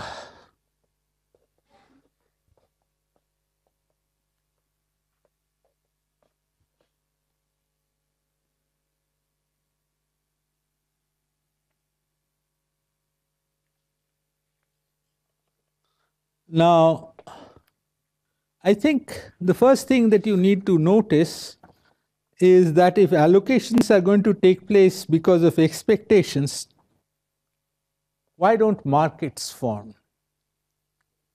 That is, you have a contract today to purchase something tomorrow, and therefore, if I have not brought in the firms as yet, but similarly, firms should be able to accept contracts today for delivery tomorrow. There are certain contracts like that, right? Agricultural commodities. I mean, if you look at the commodities exchanges, there are lots of things that happen, that you buy grains on the international market next year. You pay a price and there are people willing to accept that contract. It doesn't happen for everything under the sun. I want to buy a shirt 5 years down the road. So I walk around saying that, hey, I want to give you this price, can you sell me a shirt 5 years down the road? I'll get locked up for being a mad person trying to do something like that. So for certain things, this kind of trade just doesn't happen. Why not? Why don't markets develop? Well, because the future is uncertain, so no one is willing to accept the gamble that in the future, maybe no one would be wearing shirts, everyone would be wearing kurtas, I don't know. Or shirts of today's type may not be worn at all.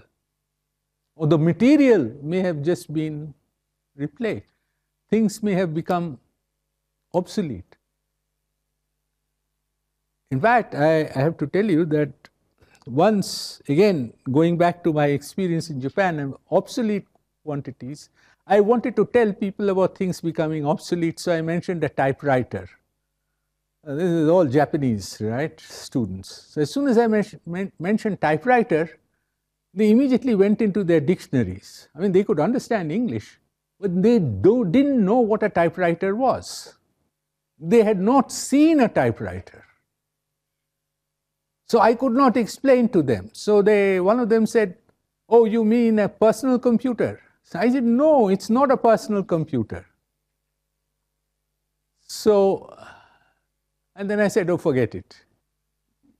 Because, so things may become obsolete. How quickly, we do not know. So that's one of the reasons, right?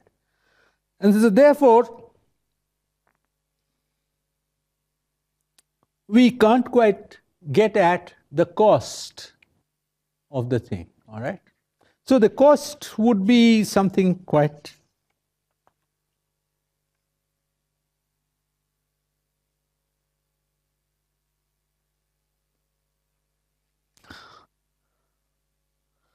now the classic way that uncertainty was treated, and of course which brought some significant disrepute to general equilibrium theory, is what happened in Debreu's theory of value. Otherwise excellent, but when he comes to the last chapter, which is just skimpy, the book is very small. I don't know whether any of you have ever seen it. If you've seen it, you'd notice that chapter 7 is just a few pages. So where he says uncertainty and then he dispenses with it. So his idea of an uncertainty was that, well, there are markets for everything. So you can actually, he in fact insisted on a market. So dated commodities, so all commodities are dated, so they are separate. So a loaf of bread available today and a loaf of bread available tomorrow are different. And all that happens is that the dimension of the problem becomes huge because there are so many things. And so at one shot, all markets clear, so the prices are there. So everyone, it's just an extension of the dimension of the problem.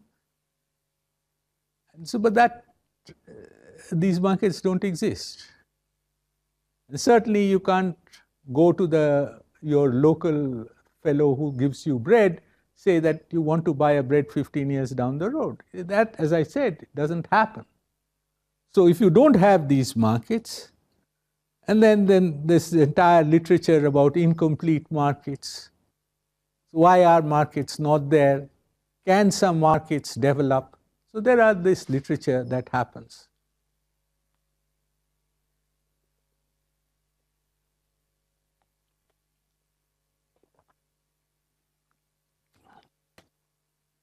But coming back to our question of asymmetric information and incentives, do they happen when you have money? Yes, of course, in a much bigger way. That, of course, in this simple setup would not be possible, but you have to complicate matters. You have to put in things like various assets, intermediaries who sell these assets, right? Financial institutions. And you have a whole array of such agents operating. So now what you need to do is to think of on what basis would you buy or sell assets.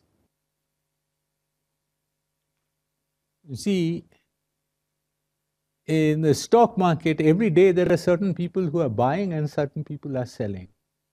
Now forget about people who are being coerced into buying or selling.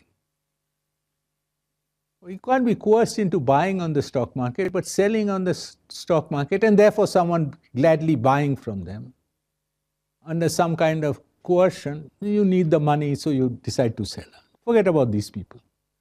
But these two guys who are freely buying and selling have completely divergent views of what the market is going to be, right? The guy who sells thinks that the market is going to disappear. And the guy who buys thinks that the market is going to boom. Otherwise, he wouldn't have bought. Notice that what is happening is that when both of them think the same, everyone wants to buy or everyone wants to sell, that is when things go out of control, right? I mean, so the price moves in one direction, either up or down, and then you get into trouble, right? So the financial crashes that happens with the prices moving down and everything going out of bounds, right? And in fact, it's not something which is new. It has happened in the past. In fact, if you read Arrow has a list of, I was not aware.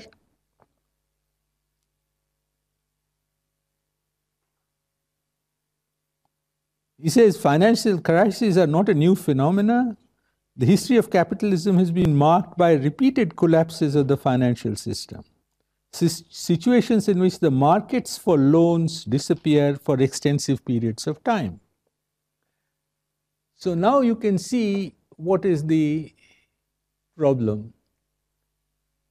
I wanted to get some data for India, but I have not been able to get hold of appropriate data. But is it true that what Arrow says is correct? That when the financial crisis happens, the market for loans disappear. I can see why that may be so. Because after all, look, if the collateral all are what? Real estate, prices crash together with the stock market. My stocks are not worth a thing, so I can't sell them. So I can't get loan, I can't raise a loan, no one is willing to, so no one trusts that you're going to be able to pay back. If that happens, then clearly there is a problem and everything comes to a grinding halt. And I think probably the worst that we have read about is what happened during the Great Depression. No activity. Nothing. So I think Paul Krugman has done an extensive study of the Great Depression. I think you should look at that. And,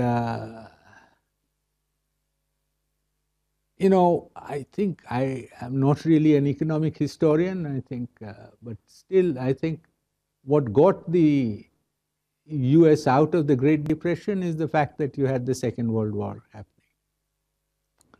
So there's rapid injection of activity by the government investment, and that got everything to a rollicking start.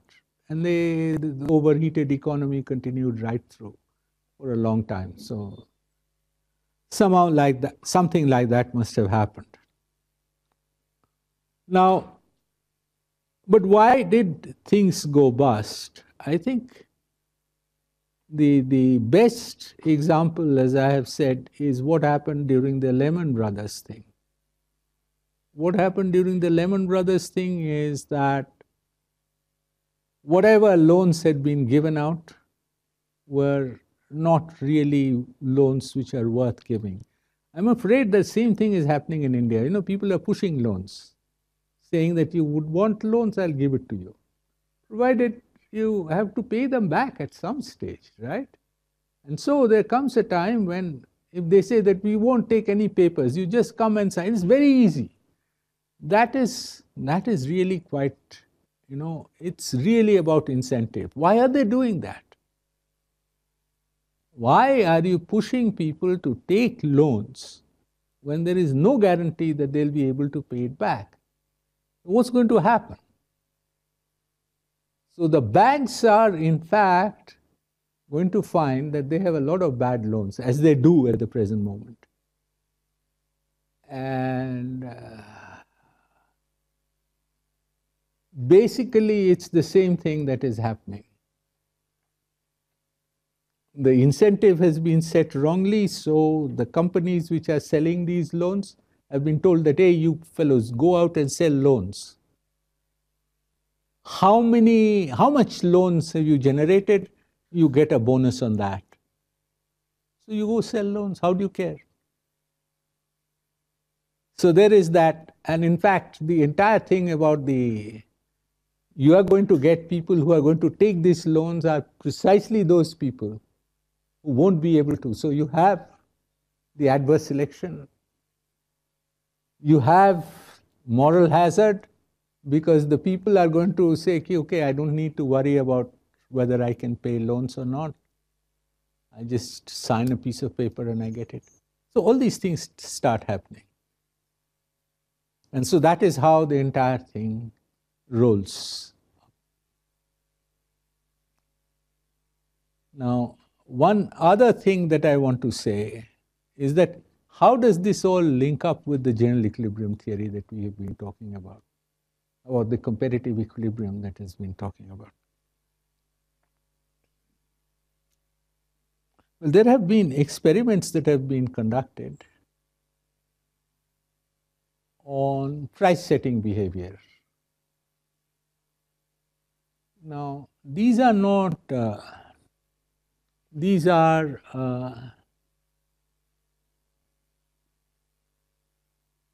the experiments are of the following kind, that you are given something, given some kind of tastes. Yes, told that, look, this is your utility function, suppose. This is your endowment, suppose. And you transact, buy, sell, whatever you wish to. Right?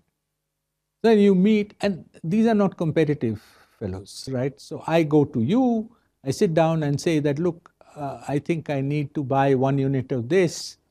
Can you give it to me and I can sell you this? And we talk amongst each other. And we decide whether or not that is something. If we find an acceptable trade, we make it, otherwise we don't. And then we move on to another person and make another trade.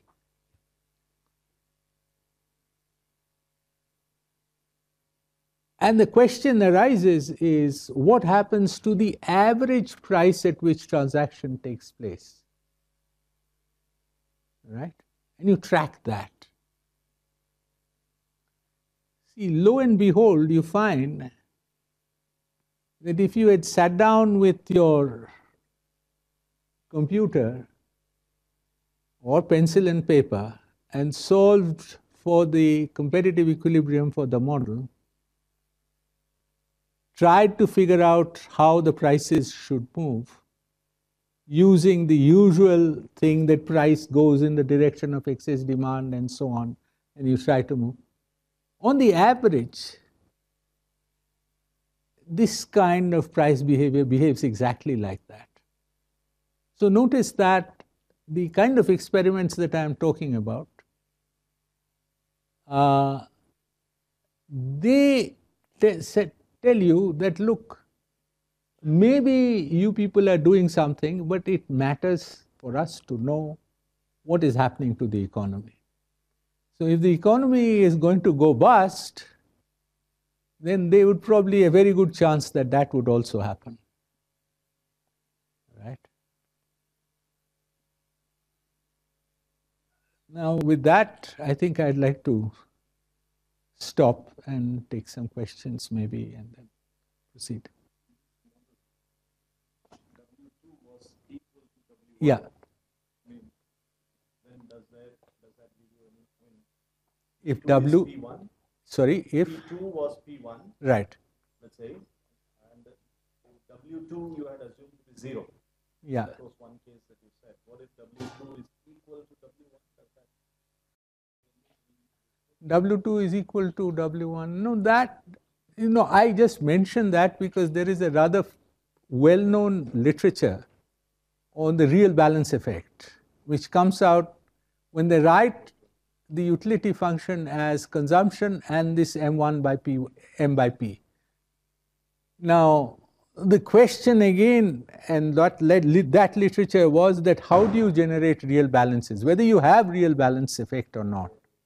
There's a guy called Petinkin who wrote about it, and is under a lot of criticism. My point was that, look, that only is a very special case because it happens once.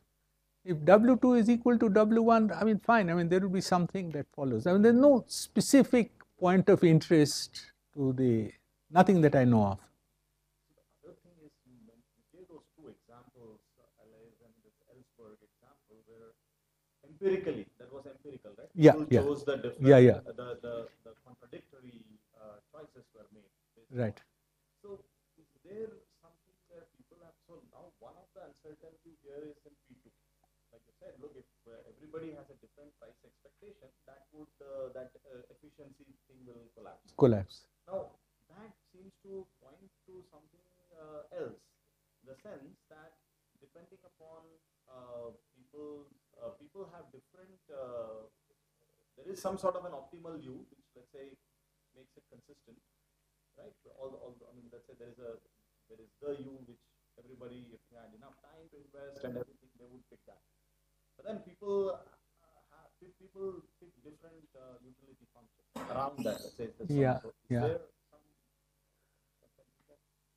is a distribution. I mean, you put a probability distribution on a class of. I mean, some people may like to invest more in stocks. Some people like to keep more in cash. No, people are different attitude towards risk. Correct. No. Yeah, that's possible. That's certainly possible. But what those examples are meant to show is that you cannot blindly adopt the expected utility theorem because there are going to be violations of it, right? I don't think that we are in the business of trying to find a specific U which would work. And the answer to that is that, well, I don't know if you average out whether that would work or not. That I don't know. No, but in this case, instead of P2, different individuals having different P2, what would obtain if you had, I mean, I didn't quite see, I mean, how you put these different things together into one single framework. Like, you have a population of individuals. Yeah, you have a population, you have a lot of guys like this, right? So, and they have different price expectations. They have different price expectations. Now, that's all that I need. Each of them is trying to maximize something like this. Right, something like yeah. this. Now, and they all have, given the expectations, they are trying to see what happens in today's market. One can go and prove that there is a P1 at which, given the expectations that they have, whatever they are, there would be some market clearing that happens. Okay? So that, but that equilibrium that you have is not efficient. That is what. That's what mostly in this area people would try to prove. Like when you have a given assumption on these utilities, different attitudes towards risk and different price expectations, then there would be a market clearing. And that's called a temporary equilibrium. It's a temporary equilibrium because it's only equilibrium in today's market. As opposed to what De Broglie tried to do was to have one equilibrium forever. So they're just finished. So today all the markets exist and you sit down and everything happens. That's just putting the same thing on a much higher space, like And then everything just goes. Then because of, let's say, uncertainty and imperfect information, of course, such a thing won't. Yeah. Because of that, then of course things start unwinding. But it's unwinding on a much more basic reason. When, in fact, and Professor Bhaduri and we were talking about what I should say here. So I said that, look, so he first heard and he said, but then how are you going to get the inefficiency coming in? I said, well, because I can show that the prices are going to differ. So he said, how? And then I said that this. So he said, well, that's what binds the entire thing together. You see, the fact that for efficiency you need this, and as soon as you introduce money, that thing breaks down.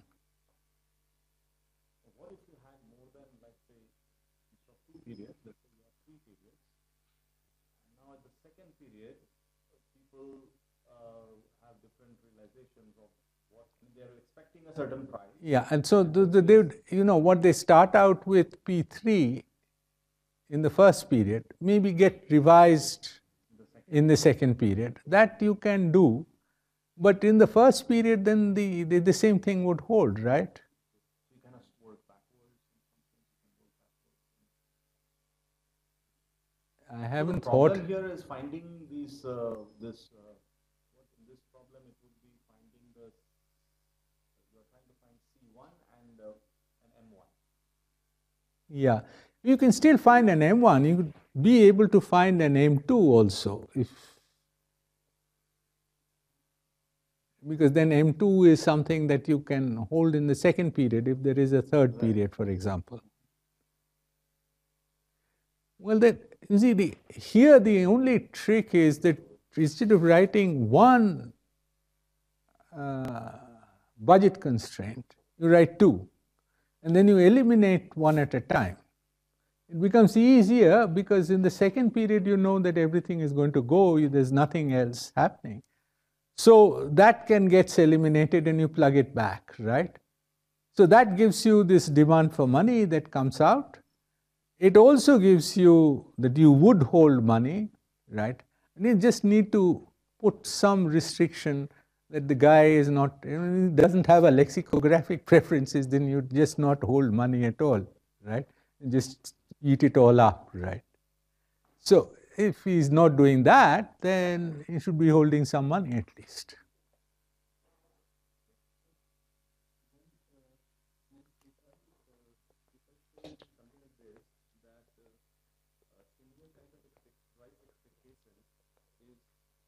Essential for some kind of general equilibrium in dynamic setup. Sorry? On equal price expectation is basically necessary for kind of this equilibrium to propagate actually. Same type? Yeah, means you say if everybody expects same price, then the equilibrium will be there and it would be efficient. No, the equilibrium would be there irrespective, but it will be efficient only then, right? So, in a sense, I have a kind of some reading that people from the right, means they say that kind of developing all these forward and future markets are basically towards creating the market that you are saying is missing actually. But the transactions on those markets are basically happening because of different price expectations. Yeah, you see, the problem is not going to disappear if you have all the markets. The problem is only going to disappear if you have all the markets but not some of the markets. The problem would be there.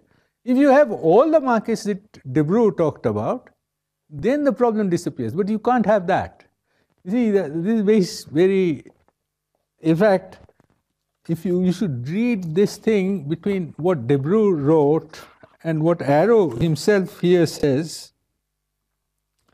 In principle, it requires that all agents know the utility functions and production possibility sets of all other agents. He's talking about this perfect foresight thing. And this condition is not only empirically false, it is also inconsistent with one of the chief claims that efficiency can be achieved by trading amongst individuals who know only about their own tastes and productive capabilities. So you, on the one hand, you try to fix something, but then you introduce something which unfixes something else. So it's not going. So basically, the missing markets do not come into being. You see, that is why it's a problem. You can't assume them in, right? Like if you have a problem, then either you solve the problem, you can't assume them away. Say that, look, not going to happen.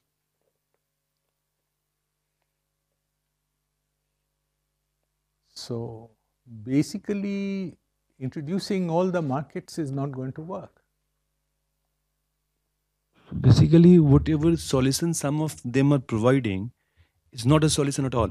It's not a solution. It's not a solution because of the way that these markets are generated, you see. See, for instance, look at why you had the crisis in the United States about the housing. There's a market for loans. How were they being, people were buying houses left and right. So those loans are being sort of combined together to form some derivatives in very complicated manner and sold to other investors. And then finally everything just comes crumbling down. So people are not telling you what is the true thing. So there is a problem there. That is why this entire thing happens. You try to solve it, you create other problems.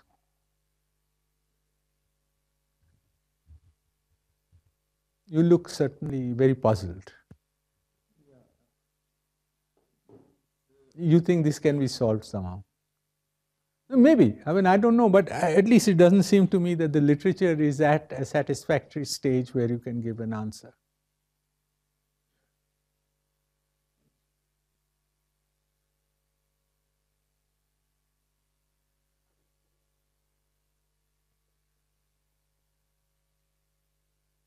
Yeah. Could you just pass the mic back?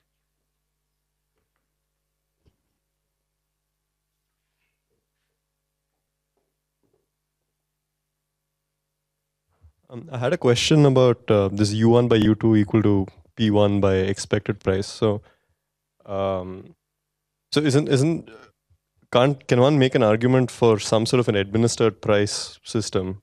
Because maybe on the one hand, if you have a market determined price for P2, differing expectations mean that an efficient allocation of goods becomes difficult.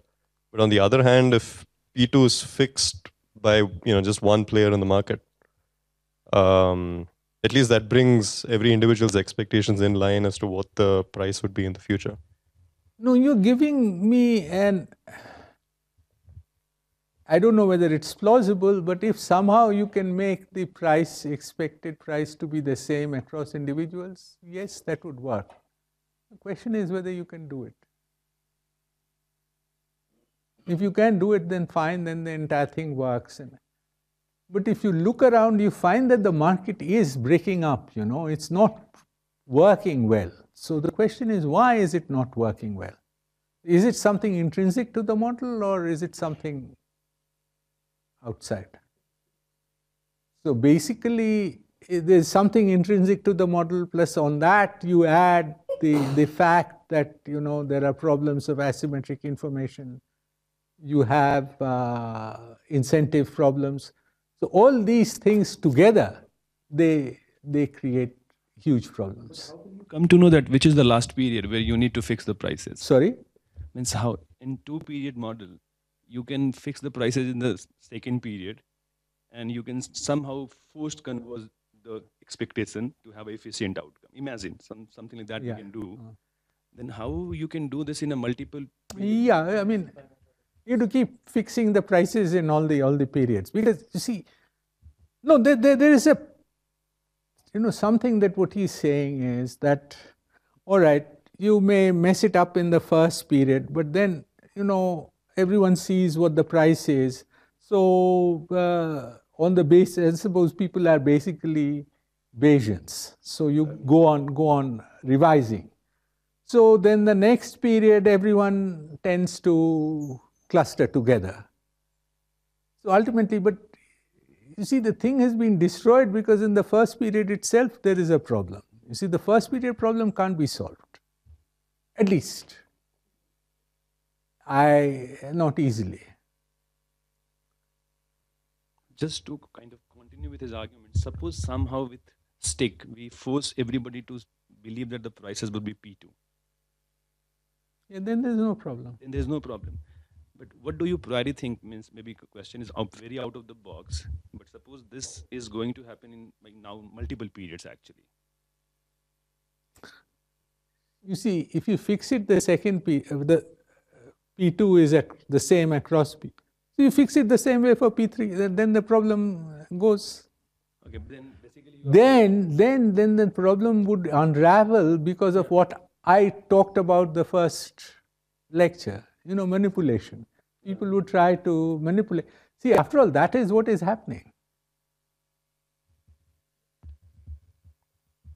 The prices, doesn't it lead to deadweight losses? And Sorry? If you fix the prices, If you fix the price. Doesn't it lead to deadweight losses? In which case you. But yeah, look, if you fix everything, everything works out fine. I mean, then we can all say that, okay, the model is working fine. See, the problem is that well, you want to find a model which is not working fine, because when you confront reality with it, you find the reality is not working fine. So you want to find that, is the model representative of the reality? Is there something in the model which would make it also misbehave? Otherwise, it would be a dreadful piece of theory if it said that everything would work very fine, and then you confront reality, you wake up tomorrow and you find that the world is around you. You said, oops. No, but you see, in India, there is a very funny thing that happens. People always argue that in theory this is all right, but in practice it isn't. That is the stupidest statement that you can make. Because if in theory it is all right, it should be all right in practice too. Because if in practice there are different things happening, then you better check your theory, right? I mean, obviously there is some problem in the theory.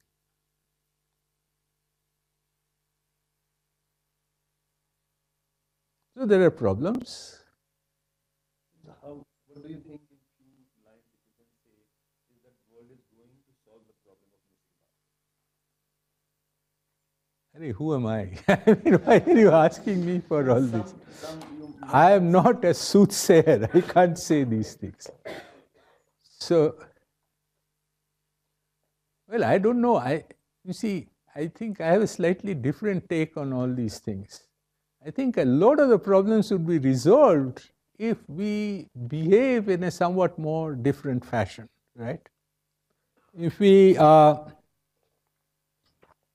mean, it's what I said. I don't know whether I said it, but if we behaved a lot more ethically than we did early on, I think I said that that's why you find there is a realization, people are talking about this. It's why the French president suddenly decided to set up a committee to look into ethical behavior, in which, you had Sen and Stiglitz and so on. So why are they thinking in these lines? I mean, they're thinking in these lines because there is a problem that people are trying to make a fast buck by cutting corners. You should not do that. Right?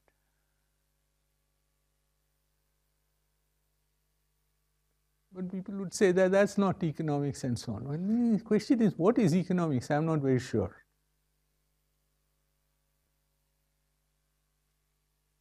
I only teach things that I understand, right? I mean, if I don't understand, I'll say that I don't know. But maybe that's the way. Well, I had no idea of what governance means. I mean, it's only when I started working with Bihar and I saw the kind of interventions that the chief minister made and what effect it had, I realized that, oh, yes, it does make a lot of difference. So, I mean, you have theory and you have what you observe, you try to put them together, right? That's what makes model building interesting. So you see what is happening and you try to understand why it is happening. Go ahead.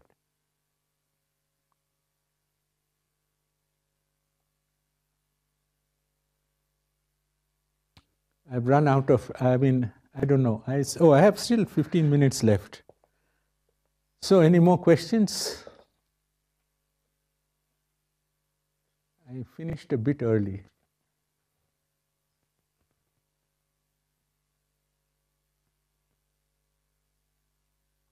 All quiet.